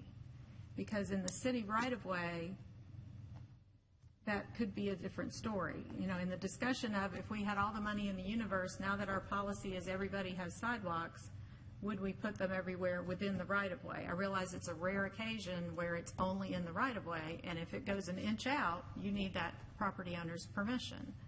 And if they don't do it, then deal's over. But in those cases that it is within the right-of-way, I would hate to see us, can we even legally tie our hands by having that approval requirement? Well, this is just for the council to consider it. The council can always go in and put sidewalk in right away whenever they want. This is just consideration. If somebody brings you 100% and they have approval from 100%, then you can consider doing this. So if your HOA, under this, if your HOA has 15 people and 14 of them, and they all are assessed, because that's their HOA and they're under their rules, then one person whose property is not impacted on their personal property could stop the whole thing. I think you'd be hard to say that somebody wouldn't be impacted by having a sidewalk put in their front yard. Right, but when I was hearing legal say, the right-of-way The right-of-way is the city's, and the city can do whatever they want. Right. I just But hate to set up a under this policy. program, you know, if somebody comes to you with 100% participation and 100% of the funding, then you can consider whether you want to do it or not. Okay, well, I'd like to get the will of the council on that, because that's not the way I thought we got it in committee. That's not what I thought I heard at committee. What I thought I heard at committee was 100% of the estimated cost would be paid by the HOA or the neighborhood. But if the sidewalk was not in the right-of-way or an easement was necessary for the construction of the sidewalk, then a letter of approval from that homeowner was necessary. It wasn't 100% of everyone that was impacted, because if you take where I live, which is Willow Springs, I'm not directly impacted by the sidewalk and the sidewalk construction, but I'm going to be impacted by if I have to pay for it. So is the letter coming from me? But my understanding from the committee was if we had to deviate from the right-of-way in any way, if it's for a temporary easement, permanent easement, whatever, that's the letter of approval that was going to be necessary for the sidewalk project to go forward. That was my understanding. Perhaps we could correct or clarify that and say approval from every physically impacted property owner. I would suggest you get with Mr. Davidson, because lawyers have a very broad definition of what impacted means. And I think we need to have we don't want to have something that's subject to different interpretations, and I would get with the legal department to make sure we have a legally definable term or terms. We certainly want to have clarity. Mr. Mayor? Yes. I just want to make sure that I'm going to be on record that it's not every person that's going to have a sidewalk in the front yard. It's the ones we have to go outside of the right-of-way, either for a temporary easement, permanent easement, or, to purchase any type of land to do the sidewalk. It's not everybody that's going to have a sidewalk in front of their house. That was my understanding of the committee. Councilmember Diamond, if I'm correct, okay, thank you. Councilmember Eichelhart. I was originally going to clarify, but now I'm confused myself. So, because I thought the number 1 was only the collector roads, as Councilman. This is different. No, that was another policy. Policy A1. So then, that's what we were talking about today, but I thought this was the implementation of that policy. No, that was, Okay, well then, Mr. Asenbeck and I had a conversation that didn't apply to this. So let me then go straight to this other point on number 2, because essentially then what you're saying is we could put a sidewalk in someone's front yard that doesn't want it, but as long as it's in our right-of-way, they have no recourse if we don't need to go into their property as an easement or anything. Is that And what I I don't, heard? and I don't see us doing that, but I hate to see us put in there a criteria that would indicate that we wouldn't do it without that, because I don't think that's legally the reality. But that's been the whole concern throughout, is that we're going to come in and put sidewalks and people don't want them. And I thought initially that we were covering for that, because if they don't want it, we won't do it. But that, what you just said is, well, we will do it as long as it's not outside of the right of way. And it's totally paid for by the homeowners. The Right, but concern that- I was there could hearing be a was large they're number of going to homeowners charge that us want to that. put sidewalks in front of our neighborhood. And like I said, there's very few neighborhoods where this applies, but I feel like if they want to come with all the money, and these are, most of this is not an issue, but I want to make sure we're clear, because everything I've always heard is if the city has some need to do that or desire to do that, that can happen. I don't see this council doing it. They haven't done that in the past, but I just think that's A putting up suggestion.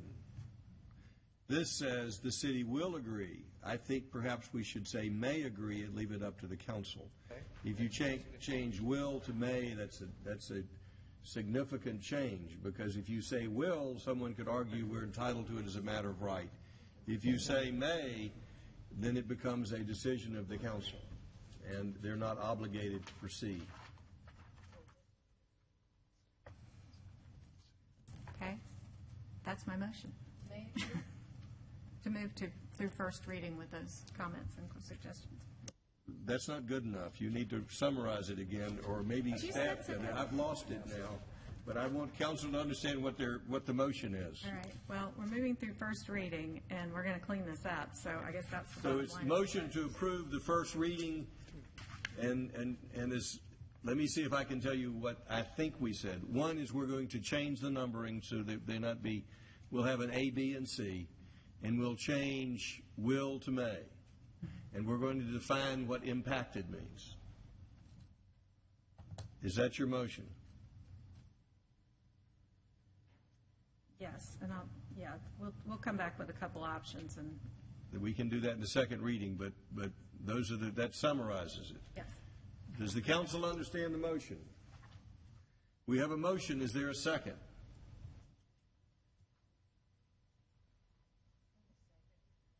Is that a second? Second by Councilmember Wynns, motion by Councilmember Diamond. I'm going to open it up to the floor for comments now. If you have any questions or comments, we'll hear from you. You'll identify yourself. I know you did already, but we have a recording this, and for the record, if you'd identify yourself again, please. Yes, sir. Mr. Mayor and Council, Gary Mitchell, 2460 Roxburgh Drive in Willow Springs. In listening to your discussion, I'd just like to clarify, if the HOA comes to you with 50%, they must come with 100%. Okay. And my question would be, would the city assess at any time? The answer is no. Okay, thank you.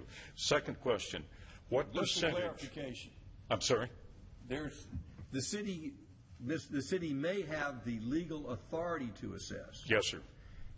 I think what Councilmember Diamond is saying, this council does not support the assessment. Understood. This council cannot bind the next council. Understood. But this policy doesn't provide for 50% or assessment. I'm just trying to understand as you're going along with this. Second, what percentage, again, I want to clarify.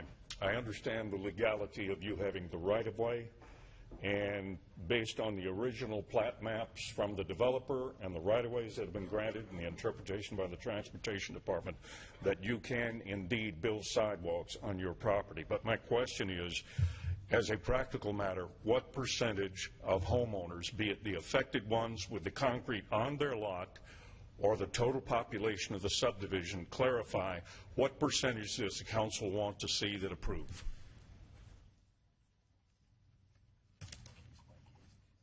I'll tell you why I'm asking. Right now, the chairman of the Sidewalks Committee, who has just taken an informal survey, has approximately 400 residents out of 700 who have responded in relation to this.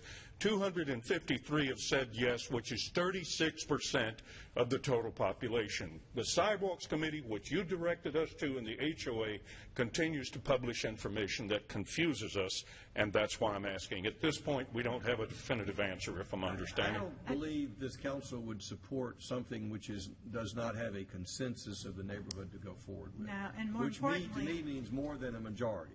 Yeah. Now, what that number is, I don't think we've reached a Okay, so that's what I'm trying to clarify. But I don't see this council supporting that which is supported by a minority of the neighborhood in any case. Well, and again, you have to understand that we as residents are hearing from the HOA and from the Sidewalks Committee. We've done what you've asked, and we appreciate that and speaking to you, and we're trying to clarify that. Last question. The chairman of the Willow Springs Sidewalks Committee, Jeff Jablonski, is a resident of the neighborhood. An HOA board member, serves as the Sidewalks Committee chairman, and is on the City of Roswell Planning Commission. I am requesting tonight to the council, until Mr. Jablonski finishes lobbying the city for Willow Springs sidewalks, will the council dismiss him from the Planning Commission and not allow him to serve in any capacity with the city until this is decided, because I believe he has a conflict of interest and a vested interest in these 4 positions. The council is not obligated to answer that question, but if any of the council members wish to respond, they may. I do have a couple questions. Councilmember Diamond, do you wish to respond? My first comment is, the only way that a neighborhood would have 100% of the money would be, I would assume, an assessment, which I don't know how your HOA is done, but my understanding is yours isn't even all in the HOA. So in order to get that kind of money, you're on 37% is not going to get you an assessment.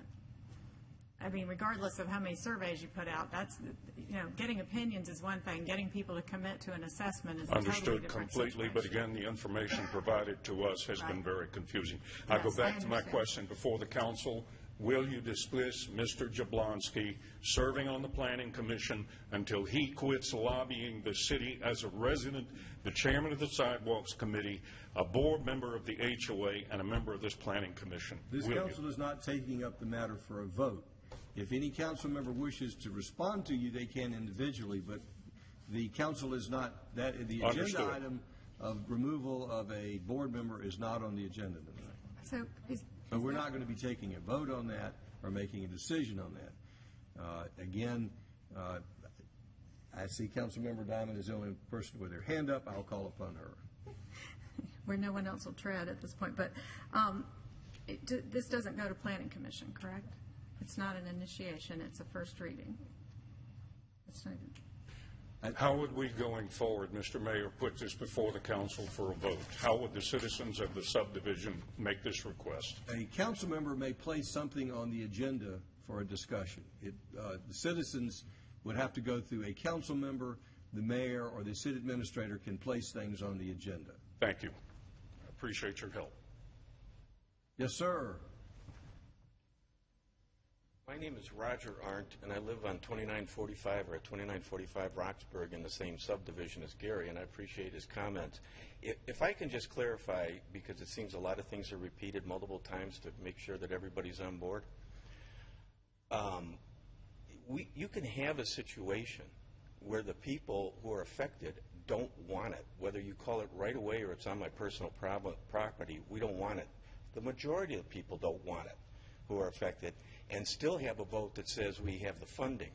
And what we have right now is a letter from the Homeowners Association basically saying that we have not a unanimous, but a majority who are in favor and are supporting the funding for this project. When you have 700 homes, 100 are affected, it's easy to get a majority of the people voting for the funding, but not necessarily a majority of the people who are affected with the sidewalk on their property. And I think the problem that we've had, by the way, I've met with Mike Elliott and your team in the past. I've been told numbers like it takes 90%, it's 100%. There is no number that anybody knows. And we can't get a percentage right now because what you're saying, it's 100% on funding. What I heard you say is it's 100% on funding. You have to come in with your own money. But then you said, and it doesn't have to, as long as it's all on right-of-way property, it doesn't require any homeowner's approval. So I think you do need to look at the percentages, and you have to be more clear in what you're communicating to the HOAs, because we keep getting different stories. And as a result, we've got a lot of contention in the neighborhood that we shouldn't have right now, because we don't know what the city will allow us or not allow us to do. Thank you. Thank you. Does anyone else wish to comment? We're back to council. We have I believe we have a motion and a second. Yes, come forward, please. I'm sorry I didn't recognize you.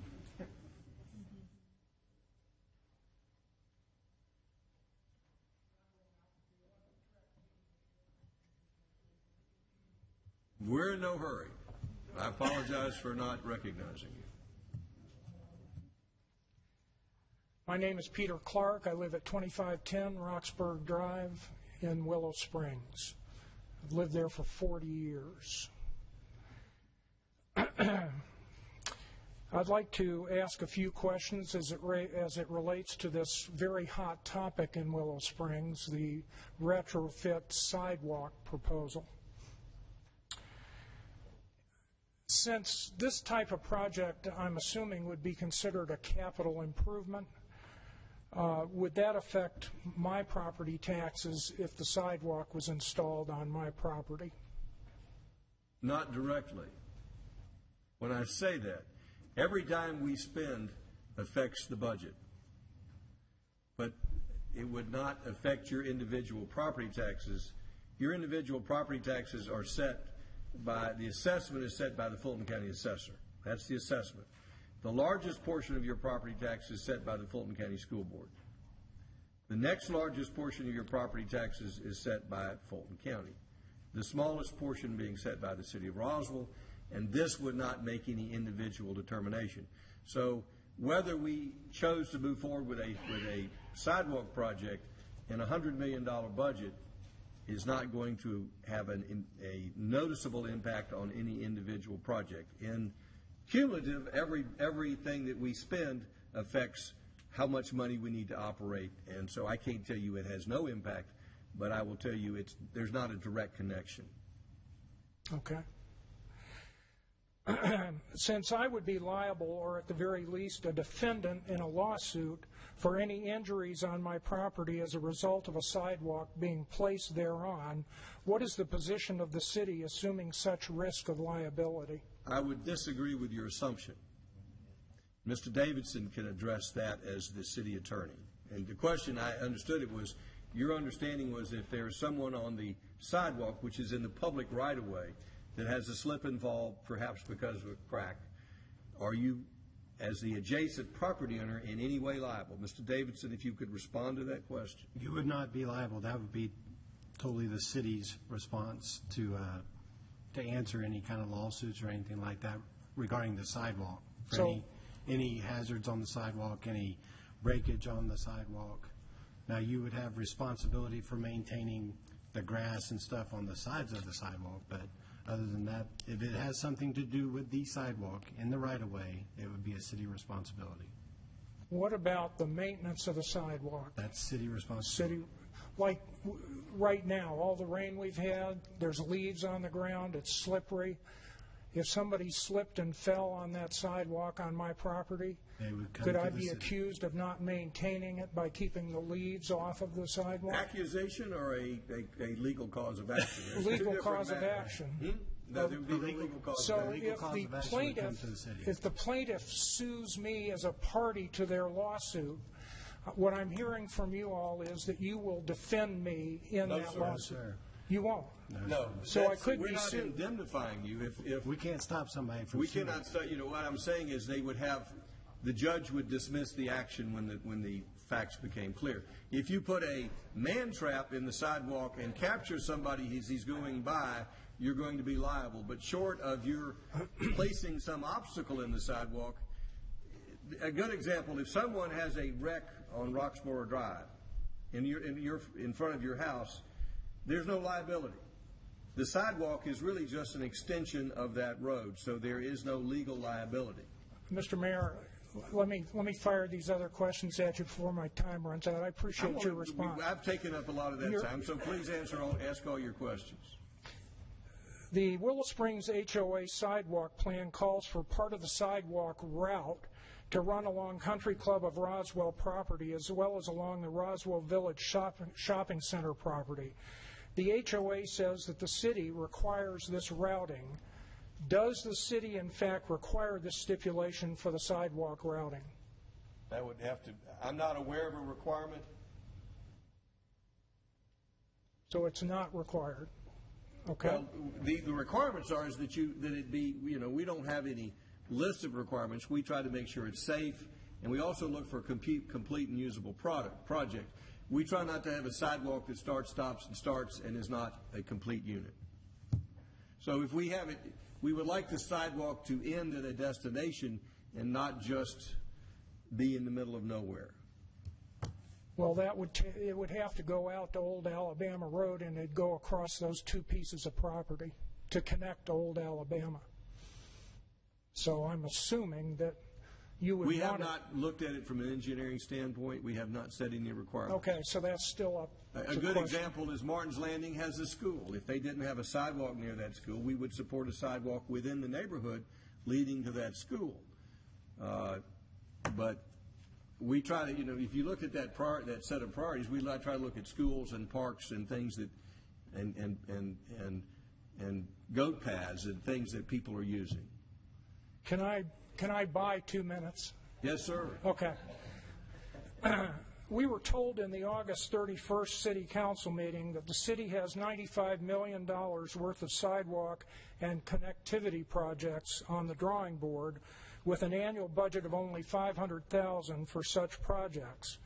Since Willow Springs is such a low priority from a safety standpoint for sidewalk construction, and since the city budget clearly has other much higher priorities, how can the city justify at any time allocating any resources for the Willow Springs sidewalk project? Number one, we don't have $95 million of sidewalks on the drawing board. We have $95 million worth of desire, but we're not working on $95 million worth of projects. That would be another waste of time. The city's time at this point in time, as far as Willow Springs, has been in response to inquiries from citizens. This is not city initiated, but this is a responsive city government. And when there are requests from the citizens, we'll take a look at those requests. Whether it's a homeowners association or individuals or groups, we try to respond to questions. But the city has not allocated resources to this, except to the extent questions have come to us and we've tried to answer those questions. So the city is not actively designing anything, but when questions come to us, we try to reply to the questions, just as we are tonight, replying to your questions. So the Willow Springs HOA would have to come with 100% of the funding for you all to consider this project. Is that correct? Under the project, under this policy currently being considered, that is correct. And the city would not be assessing the homeowners for this project?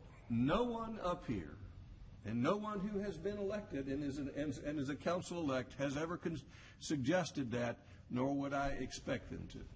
Okay. My last question is directed to Mrs. Wynn. Since you're a resident of Willow Springs... Here's my rules, not council rules, because council hasn't established any rules. You can address a question to me as the city, but this is not an opportunity to interrogate individual council members. So if you have a question, you can ask the presiding officer for the city to respond to that question. But my policy is to say, address it to the city. Okay. If you have a question to address to the city, and if a council member wishes to reply to that, they can. I'll be glad to rephrase it. Mr. Mayor, one of the Roswell City Council members is a resident of the Willow Springs subdivision, a member of the Willow Springs HOA, and a member of the City Council voting on sidewalk policy, which would directly or indirectly affect Willow Springs property owners, such as myself. Therefore, my question is, should not the council consider this individual as having a conflict of interest, and that individual excuse him or herself from further voting on this type of subject? That question is best answered by our city attorney, who advises on what conflicts of interest are. Now, if there's not a conflict of interest, this council would not have the authority to remove a member that's voting. We may disagree with each other from time to time, but a council member, no elected official can be removed by the council without cause or without, I think it has to be a felony or. Watch it, Mayor. So we politically disagree, and sometimes folks think that you may have a special interest, but a special interest is not the same as a conflict of interest, and removal takes more than a. Mr. Davidson would have to reply, we've never had to consider removal of a council member. Oftentimes, council members have abstained or recused themselves from a vote, but Mr. Davidson can address the authority of this council to remove a council member from voting, and that's something I don't know about. In this situation, this is a citywide policy. I know that you think it applies to Willow Springs. We don't have any application from Willow Springs. We don't have a policy yet. So this is citywide. There is no conflict of interest for any member up here because there is no application.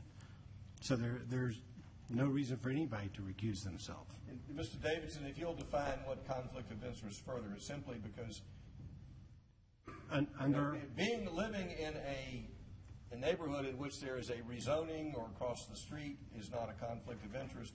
A financial interest is a conflict of interest. Having a family member involved in decisions is a conflict of interest, but it's not simply because someone has a more of an interest than others. That's not a legal conflict of interest. That's correct. That's exactly right. And I will tell you that I am ultra conservative, and anybody up here that has ever asked me, I tell them if there is an appearance of impropriety, I recommend that you recuse yourself, and most oftentimes they do. But in this instance, there is no even appearance because this is a citywide policy. Very good. I want the council person that I'm referring to know that I'm not suggesting she be thrown off the council or put in jail or anything of that nature, but it does appear to us, some of us anyway, in Willow Springs, that there could be a conflict of interest there. But if you say there isn't, there isn't. That's all I've got.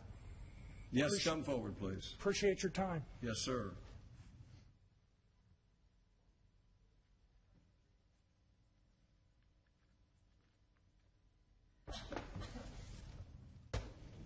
Hi. Hello. And first, I'm honored to be here. I know that you said that. I'm the one that's honored to be here. Thank you. My name is Mary Hulve. I live in 10535 Turner. And thank you, Mayor. I'm happy to see you again. And as always, I love those ties. My kids love them too. Now, and I'm going to make this. I'll keep wearing them just for you. I love them. I tried to get my husband to do it, but he says it doesn't look as good on him. Quickly, is this where they're talking about connectivity also? Can you guide me or not? This is where I can talk about that? We are talking about connectivity in a lot of different ways. So this is not the only subject of connectivity which this city has discussed. This is simply, we've looked across the board trying to make Roswell easier to get around and more connected. Now, last time we spoke, I believe, and correct me if I'm wrong, was the 26th was the last meeting? I think that was the last meeting where you voted. Correct me. I don't know if can I pass this to you? The last time this subject came up, it was at committee. Right. It was the 26th, I think, of October. 28th, at the committee, Councilman. Okay. I'm passing an email in which the HOA has stated that our connectivity is off the table. And then when I saw you on the 26th, all of a sudden it's on the table again. Sorry? Oh, thank you. I didn't even know you could do that. Thank you very much. So I'm requesting an open file so we can see what's going on in Willow Springs. So the people that actually live there can see what's going on. The reason for this is, as you can see from the paper there, connectivity is over. We're not cutting through my house. No one's driving their little electrical golf carts through there. But from the 26th, all of a sudden, it's back on the table, and the city's looking at it, and there's a possible, we're blinded by all this that's going on. So that's one thing. So that's what So as far as your request, if you will get with the city clerk. Thank you. And make a request, there's a procedure.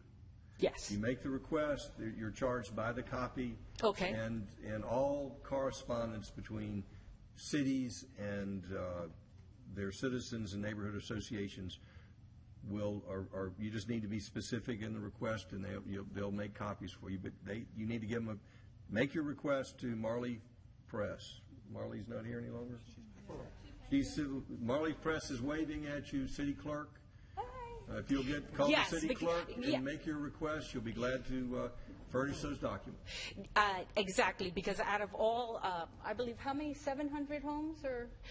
We were not aware that the park was one of the things that they were doing, the connectivity, that they were going to cut through and do a two-man cell, and I think that we all have vested interests on that. Now, when you're talking about affected, correct? And I know that's something you're going to the topic at. The sidewalk is not going on my property. I would be the only one paying. I would be the one paying for it.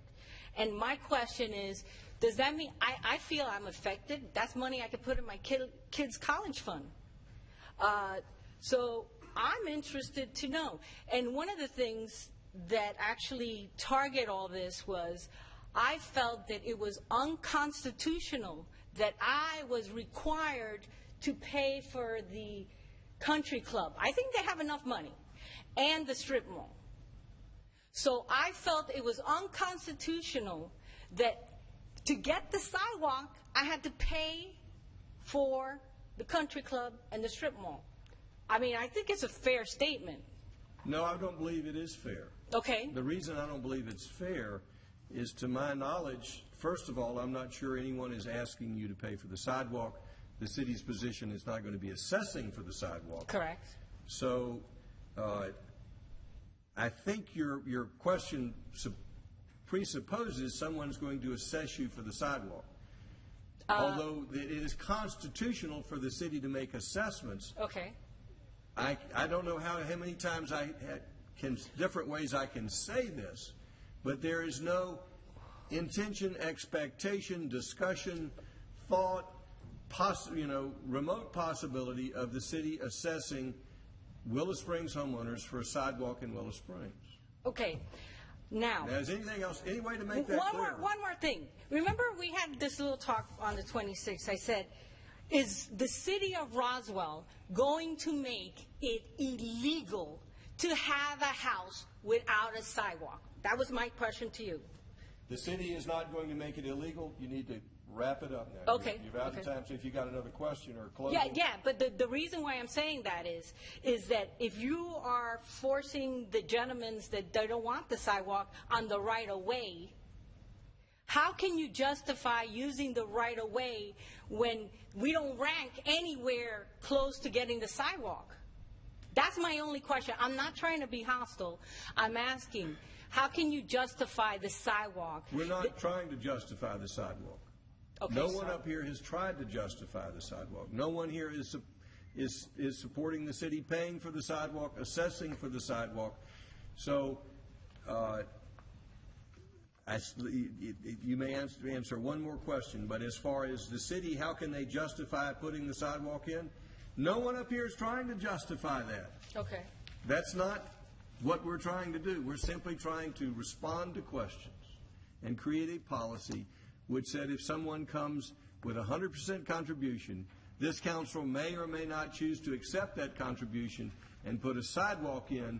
The caveat was we're not even going to consider it if there's any easements, right-of-way acquisition, or other property rights taking involved. Thank you, and we will make an appointment for the open record review. Thank you. You don't need an appointment. Just give Marley a call. She'll tell you what the fees are. She'll try to estimate how many emails there are. Will we be able to get something that states that it is not a requirement for the country club or the strip mall?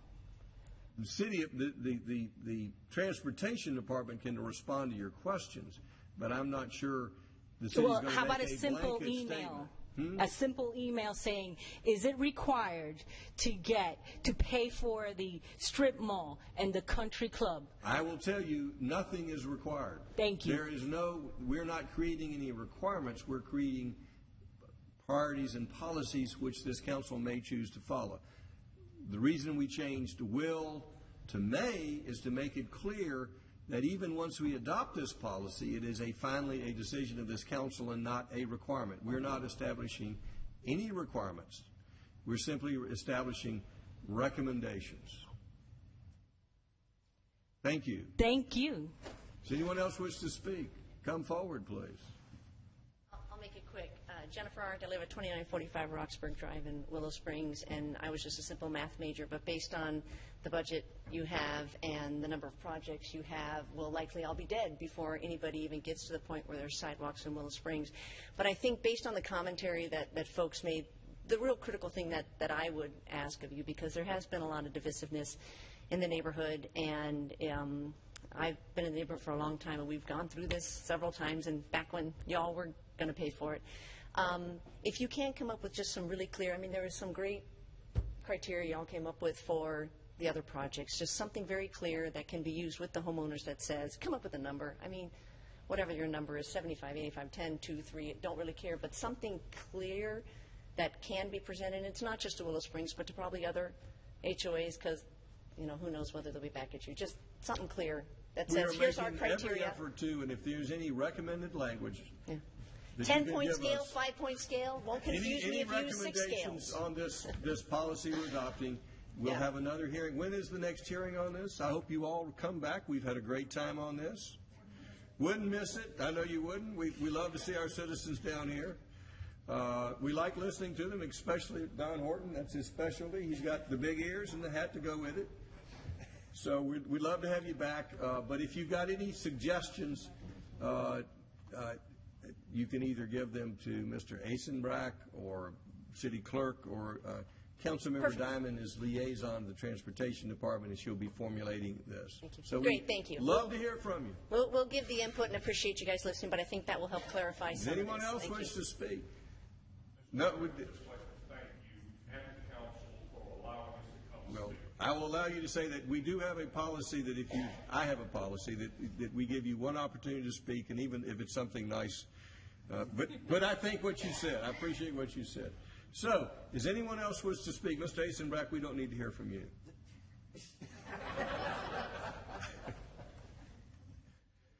I believe we have a motion and a second. This is the first reading. It can be revised between at the second reading, and I anticipate further lively discussion.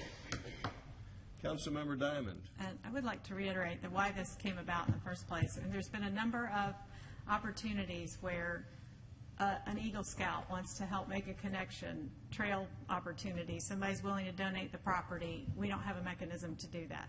The Girl Scouts came, they wanted to pay for a bus stop. We didn't have a mechanism for us, how do we consider that, how it's decided? And I know that sounds simple, but apparently it's not. So in trying to make whatever we do is going to be citywide. It's not a Willow Springs effort, it is a citywide effort. And because we're pursuing this path has nothing to do with our intention or desire to force a sidewalk on anybody who doesn't want it, because it just costs too much and there's too many people that do want it. All right. Any further discussion before we take a vote? Councilmember Eichelhart. I think the intention was good, as Councilwoman Diamond just said, that they were trying to solve some issues, but then we've gotten into way more than I think we ever intended. And I know every time I can think of when we try to put sidewalks in existing neighborhoods, it's always been a problem. There's never a good solution, and people are always not going to be happy, and so we shouldn't force it on people. So I think we should just let this go or do something, but I don't see any point in bringing this forward. I think as it stands, it's actually going to cause more problems than it's going to solve. So either we should take it back and start over or just not move forward with it.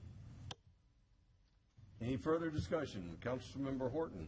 I would just like to see us define impacted property, not just from a standpoint of the physical property itself, but also the cost, if that... Here's what I understand as it currently sits. Staff, let me know if I've misunderstood it.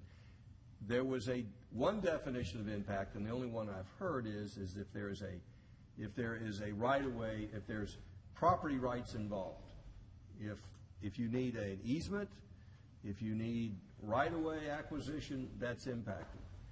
To say that your adjacent property is not impacted unless there is a taking. But if this council wishes to expand that definition, you need to make that suggestion. It's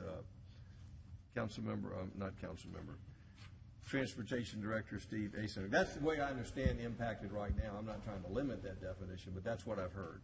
Mr. Mayor, I think I'd like to offer that this was a very humble origin for this. It has gotten a little bit out of control, but taking a page out of Alice Wakefield's playbook and the UDC, I think what would be very helpful for this discussion is a graphic where we can show some houses, show what right-of-way is, show impacted, define impacted in a graphical way like they have done in the UDC, go a long way towards perhaps helping the citizens understand and also countering some of the misperceptions about what this is and what this is not. So I think engineering staff will put together a graphic to help as a sample or a specimen or some type of thing, the way Alice does in the UDC. We will do that. Councilmember Horton, we're trying to define that, but if you've got something further to add, we're all ears.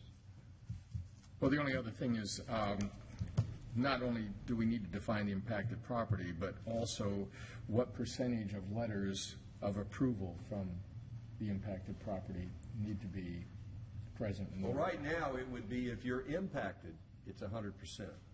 What we're saying is if we don't have the consent of all the impacted property owners, we don't move forward. So that would be 100%. If it's a number less than 100%, and the definition of impact changes that too. So again, there's an opportunity to make an amendment between now and the second reading, but I would encourage you to discuss this with the Transportation Director and liaison Nancy Diamond, because she will be making the motion on moving this thing forward or not. And I don't think we're going to be discussing this at committee. It's second reading, so those are the folks to talk to, and I encourage you to do so. Any further discussion? Councilmember DiPolito. Thank you. Just to comment, I live in a neighborhood that has sidewalks on both sides of the street, and there's a lot of folks who move there, including us, because we like having sidewalks on both sides of the street. But there are two houses in the neighborhood that don't have sidewalks. In fact, my next door neighbor doesn't have sidewalks. So you're kind of walking along, and all of a sudden, the sidewalk ends. So what you do is you walk down the driveway, you walk on the street, and you get back on the sidewalk when it starts again. It's not the end of the world. And at one point, when I first joined the HOA, we tried talking to the homeowners, and they said, you know what, we don't want a sidewalk. We just don't want people there, and we have landscaping, and we just, as a neighborhood, we just said, all right, well, we won't have a sidewalk. And that was kind of the end of it. So they're still there. Been there 14 years, and there's two houses that don't have sidewalks. It still works. You can still walk around, and it's fine. So, you know, we talk about impacted property. If people don't want a sidewalk, don't make them have a sidewalk. Just my thought. Any other further discussion? All in favor of the first reading, raise their hands. That would be Diamond and Wynn. All opposed? DiPolito, Horton, and Eigelhart. Motion fails for lack of a second. Sir, can I try? Yes. Can I ask a question? Because I mean, it doesn't fail for lack of a second. It was defeated. So the question is, there is another whole piece of this, which is the majority of it, that had nothing to do with that part of the discussion.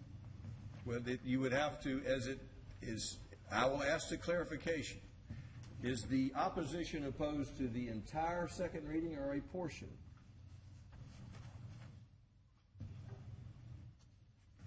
To me, as it stands, it's just so confusing that it doesn't solve anything. It makes more problems than it solves. So A, B, and C you're opposed to? I think. Well, see, most of this is predicated on the grant program. So if you take out number 2, which is the sidewalk piece, the residential that we're talking about, which has been the only contention I've heard about this, you know, I think we need a way for the Girl Scouts and Boy Scouts to do projects in the city. Yes, Councilmember DiPolito. I would support this if we took out A2. And we can, I'm happy to revisit that if you want to keep I letting will it churn. entertain a second motion. The first motion having failed, Mr. Davidson, can we get a motion I assume we can entertain another motion to amend this? Yes. All right, so I will entertain a motion to propose something less than a full adoption of all the sections. Okay. And I apologize for interrupting, but I just want to get back on procedure. No, Is there a that's good. second motion? Yes. My motion is to move forward the first reading, deleting paragraph A2. Is there a second? Second. We have a second. Perhaps we can get move that forward. Any further discussion? Councilmember Eichelhardt. I think I'm okay with that, but I would suggest that we try and bring this back one more time to discuss outside of a council meeting to resolve all these things. Okay, do we have a before bringing it committee back for a meeting second between reading? now and the next reading of this? We can have, yes, sir, the next. Or do we have committee- one scheduled? I'd rather No, not. No, sir, the committee meeting, well, yes, we do. We have a committee meeting. We moved it. It would be the 18th. So we can bring this to committee on the 18th for Yes, further sir. discussion. And then should the committee move it forward, it would be on the 23rd, Mayor and So Council. can we, so we would have if we move to approve the first reading, can we leave the dates? Do we need to set a date? We don't have to set a date. Why don't we just approve the first reading and send this to committee for discussion? Can we do that? Is that part of the motion? No, sir. I would like to ask the homeowners, because they have been very diligent about coming into all these meetings, and rather than have them come to a committee and another council meeting to have the same discussion, I'd like to get their head nodding or shaking on this, because at this point, it's deleted for the second reading. Do you want to hear us go back and discuss it in committee and then come to council, or do you want it to go to Let me council? rephrase it. Put the policy back up on the board. I know you're very concerned about the 100% contribution. And the proposal is to remove that from the first reading. So it would be, the policy would have to do with multi-use pass, applicants provide 50% estimated cost, and this meets the connectivity, the collector road. 2 would come out. May assist instances in property owners' development of roads and pedestrian paths. That would come out, and B, the connectivity partnership program. Do y'all have any? She's just trying to save you another trip. Do you want to come to the next committee meeting, or do you feel that's all right? Let's just bring it back to committee.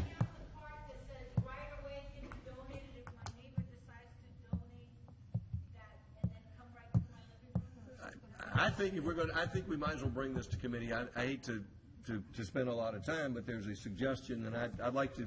My preference was to have full opportunity for discussion and consideration. And although I try not to burden our citizens, I think that those who wish to participate, we need to encourage them to. So I would encourage us to just pass this as revised. And move forward with it, bring it to committee, and then see how it fares at committee. See if we can work out these issues. So let's go back. The motion Let me rephrase the motion and the second, and correct me if I'm wrong. The motion is to pass it with the first reading with A1 and B.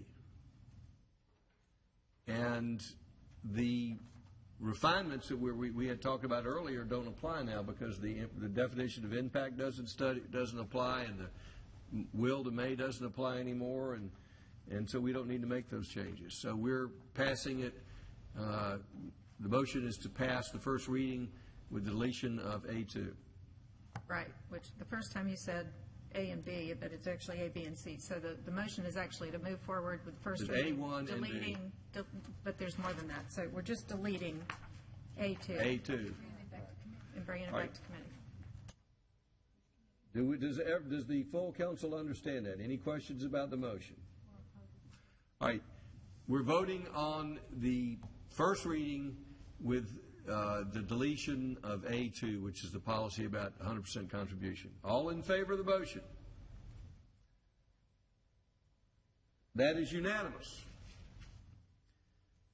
Racing right along, we're now to Still me. Bill you.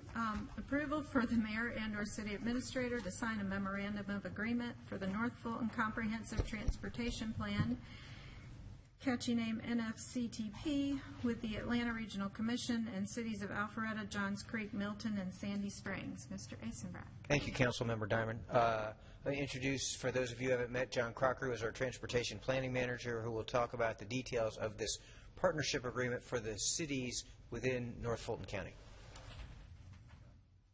Good evening. I'll try to keep this as brief as possible. About 5 years ago, we adopted the North Fulton Comprehensive Transportation Plan, and it's time for it to be updated.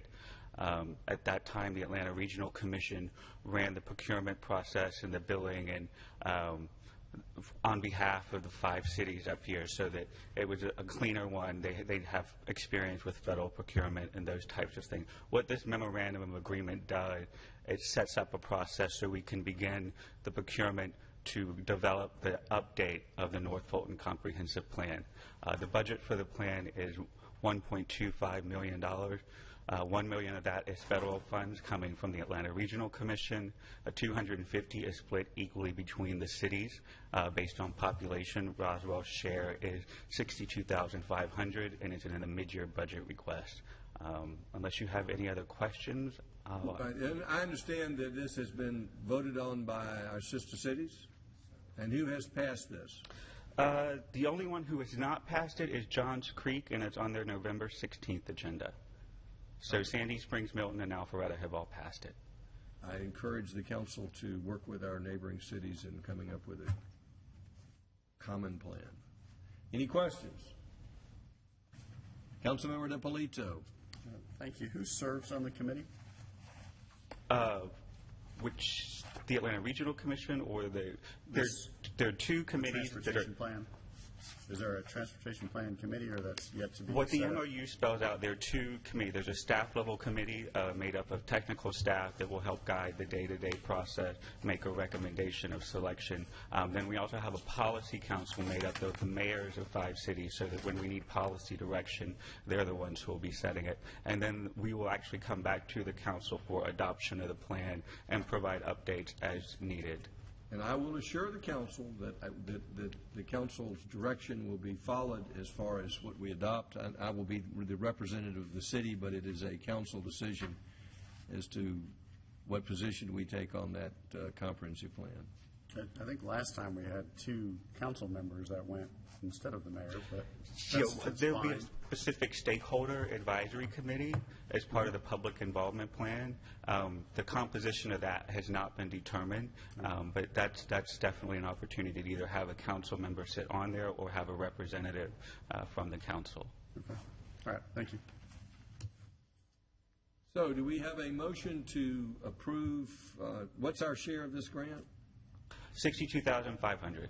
Do we have a motion to approve that? Sir, and that's actually a portion of the match to it. The ARC, the federal funding is for $750,000. We are splitting the $250,000 match with the sister cities. Correct. Move to approve. Motion to approve the $62,000 match by Councilmember Diamond. Is there a second? Second by Councilmember DiPolito. Anyone in the audience have any questions or comments? Any further discussion by council? All in favor of the motion, raise their hands. Passes unanimously. Next item is approval of an amendment to section 22.6.1, speed limits appendix of the City of Roswell Code of Ordinance. This would be the first reading. I hate this one. Can I just say I hate this one? Yes, you can. Thank you, Councilmember Diamond. So we have talked about this in the past. I'm going to turn this over to my deputy, Mohammed Raff, to give you the details. But basically, we need to readopt the entire slate of speed limits so that after the first of the year, we're still legal. For the audience and the new council member, if Yes, you sir. could explain the rules of the game. I'll let Mohammed. If you'll explain the rules of the game. This is not really, we don't have a lot of say here. Good evening. So for the city to run the speed radar on any of our public roads, we need this approval from the State Department of Public Safety. And we go back and get this approval from the State Department every 2 to 3 years. And the current approval that we have, it expires on December 31st, 2015. So that's why we are moving forward. The only change to this one would be the new establishment of the new school zone on the new school at Highway 9. So we're establishing a school zone in front of the new school. Yes. Now, that's the only one the DOT approved. Yes, that is the It's only. my understanding we had a substantially longer list, which they did not approve. Yes, we have that as an attachment as well, but to clarify on the school zone, we've had it read twice in the city back in August of this year at a 25 miles an hour. That's what we requested for the school zone to be, but GDOT came back recently and they said that they would not approve a 25 and they are suggesting a 30. So that's what staff is now recommending as the only change to the speed limit ordinance. And we have to accept the GDOT recommendations if we're going to use radar to enforce speed limits. Yes, and the other 3 other requests that we made that got denied, they are included in the packet, and header is the summary of changes. We had the Highway 9 Midtown section. We requested to reduce it from 40 to 35 miles an hour. That got denied. The Riverside Road from Highway 9 to Dogwood Road, we requested it to be lowered from 40 to 35 miles an hour. That got denied. And then Eatrice Road from Hardscrabble to Cox, we requested 45 to 35 or 40, and that also got denied. Mr. Davidson, if you'd read the ordinance. Thank you. This is an ordinance of the City of Roswell, City Council setting speed limits on certain streets. Now therefore, to accomplish the foregoing, the mayor and council of the City of Roswell, pursuant to their authority, do hereby adopt the following ordinance. Chapter 22, Traffic and Motor Vehicles of the Code of Ordinances of the City of Roswell, Georgia, is amended by deleting therefrom Article 22.6, Speed Limit Appendix, and substituting in lieu thereof a new Article 22.6 to read, as set forth in the appendix attached hereto and incorporated herein by reference. And if approved, this would be the first reading. Do we have a motion? This Councilmember DiPolito, was that a question? Yes, it's somewhat related. I've had a lot of requests from folks who are looking for a flashing light. If we get this approved, are we going to have the flashing lights for the speed limit? At the school zone? At the new school zone, yes, we will get that. When we get this approved, yes, we will get that. Okay. Currently, what we have out there is posted at 25 miles an hour, but that is not approved by the State Department of Public Safety. That was just what we approved within the city, did the second reading, submitted it back, but then GDOT never gave us the final approval. So that's why it's out there without flashing lights. Okay. Yeah, there's just folks who don't understand or don't see the small sign of, when does the school zone apply. So there's a lot of driver confusion out there. So as soon as we get that light flashing to help assist that, I think that would be helpful. Yes, definitely, and that'll go actually overhead, so that'll help.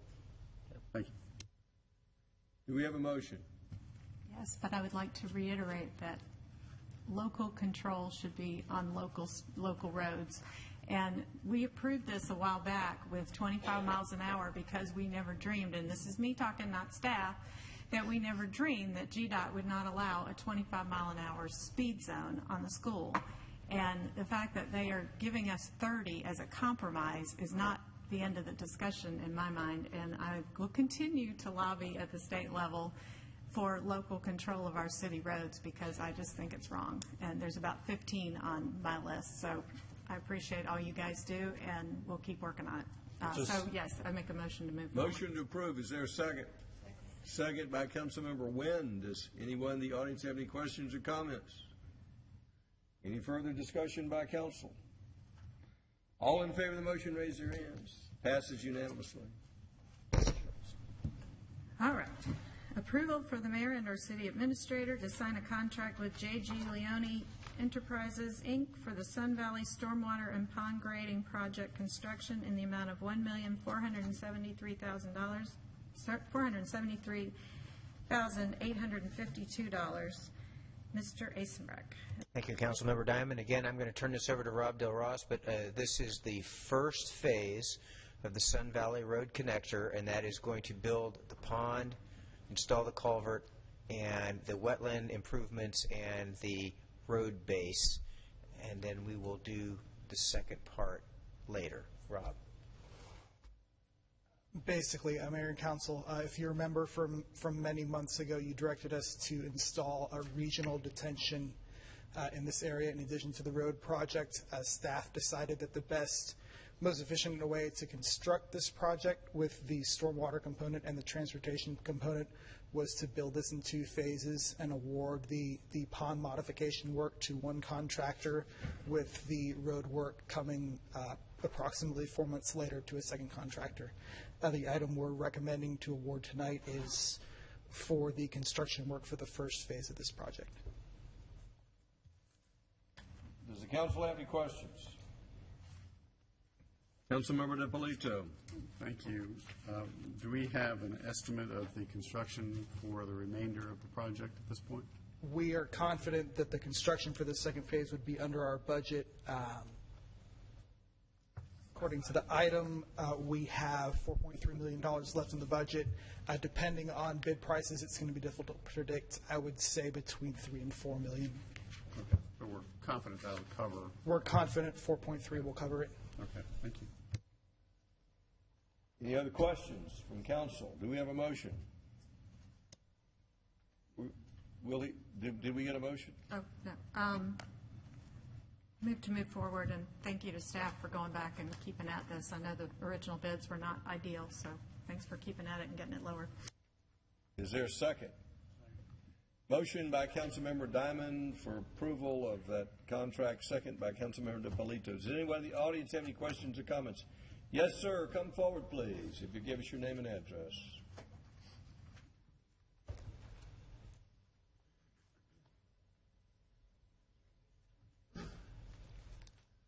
Mayor, Council, Lee Fleck, Martin's Landing.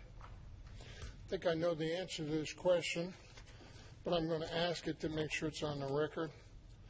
The source of the $1.47 million is where? Mr. McKay-Love, if you'll answer the question. For this contract, part of the funding was from the general fund capital projects. The total project budget has multiple funding sources, but this is the initial project funding. Is a portion of this funding $1.4 million from the bond that was passed a couple years back? We appropriated funding from the bonds to this project. However, Mr. Lee, is the original budget amount adequate to cover this contract, or is a portion? It is? Yes, ma'am. Okay, then no, sir, this is all general fund money for this contract. For the Sun Valley? For this particular contract for the pond, For yes, this sir. particular contract? Correct. Okay, well then, since you've answered that question, it was rather strange that the number was identical to what I was led to believe was moved from the $2 million in the bond money over to this project, and the other $500,000 was going to beautify the overpass on Holcomb Ridge over 400. I want to express my disdain for the fact that those bond monies have been moved to any portion of this project. And I would certainly like this city to consider looking at the intersection at Jimmy Carter and 800 and see if that is a viable alternative to Holcomb Bridge and 400, specifically the crossover. When you got everybody coming from Alabama, where do they want to go? They want to go southbound onto 400. Right now, you've already. I apologize, Mr. Fleck. You right said now Jimmy Carter? Yeah. Outside of the city of Roswell. Yeah. You know what I'm talking about? The You may crossover. proceed. The guy in Peach Street. I'm sorry, I didn't understand. I apologize for interruption. You may proceed. I just didn't get it. Now I get it. Now, okay. Right now, the way you've modified the exit ramp off of northbound 400 to eastbound Holcomb Bridge, you got a quarter of that type of intersection already. You're stopping the flow of traffic on Holcomb Bridge. You're letting the people exit off of the exit ramp off of 400, although right now, since you took the Form 2 lane sign, everybody's gone back to 1 lane. So we're not using that left lane. So put your use 2 lane sign. I have to go on the berm, as other people do, to get around 15, 16 cars in 1 line, and the other lane is completely empty. But at any rate, my point is, I would like you to think about something like that, because that seems like a viable option long term in coordination with GDOT. And since you already that money was supposedly funded towards an early exit ramp off of 400, we're in that general area. So I still oppose the movement of those funds from the bond to the Sun Valley project. Thank you. Anyone else wish to speak on this agenda item? We have a motion and a second. Councilmember Diamond? I would like to point out, yes, we did look at, it's called a diverging diamond, and it was one of the first conversations when I started on council that was going on, and we had high hopes that that would be our solution, but actually our intersection is bigger than the ones that are using it, and it modeled out that it would not support the traffic that goes through that intersection. So as much as it looked terrifying on paper, it's a very interesting alternative, but it just didn't model, and it wouldn't work. And I hate it because it was cheap and quick and would have been a great alternative. And, you know, I still, despite what you read in the paper, which later got changed online, the early off-ramp is not a dead project.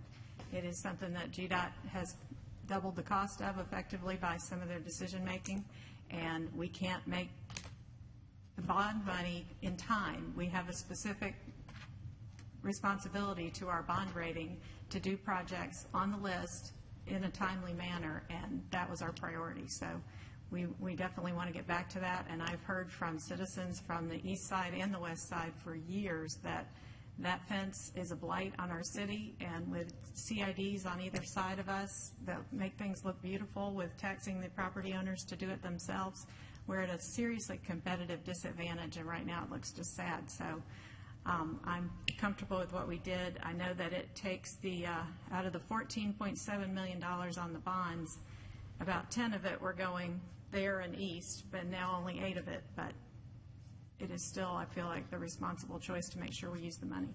So move forward. Motion to approve this contract. We got a motion and a second. Any further discussion? All in favor of the motion, raise their hands. That would be unanimous. All right, we have a recommendation for closure discuss. One more. Councilmember Eichelhart, how could I forget you? I apologize. Charles has been sitting here all night. We have to let him come forward. This is the approval for the resolution of 2016's Community Development Block Grant allocations. Thank you, Councilmember Eichelhart, and I'm not about to let Charles sit out there after he's been here this long and not come up here. This item is, I can introduce it. Charles can help you with any of the projects that you might have questions on. We had about 12 applications for the 2016 program year for CDBG. These are the allocations that you all worked through previously. Absent Council Member Horton, who at the time was not council member, so welcome and glad you're here. But these are the CDBG applications and the allocations that you all approved. If you have any questions about those, Charles is here to answer those. Do you have the list of those projects? Oh, it's on the sheet here. If I can zoom in on that a little bit. So the largest project being $212,000 for the Child Development Association intersection improvements. The full-time grant specialist, was that required to administer this? That's correct. That's just the cost of doing business. It's not really. That's administration cost that goes in every year to keep our program running for administration, Right. professional So services. Charles, this isn't a profit. This is to pay for the cost of tracking all of this. Absolutely, it's just for costs. Does the council have any questions? Do we have a motion to approve? Move to approve. Motion by Councilmember Eichelhardt for approval. Is there a second? Second by Councilmember Horn. Does anyone? Horton. I apologize. I am a slow learner, as you've noticed. Councilmember Horton. Does anyone in the audience have any questions? Do we have a motion? Oh, we have a motion and a second. All in favor of the motion, raise their hands. Passes unanimously. We have a motion. We have a recommendation for closure to discuss personnel, litigation, and real estate. Do we have a motion for closure? Is there a second? All in favor? We expect everybody to vote on this whether they want to or not. That's unanimous.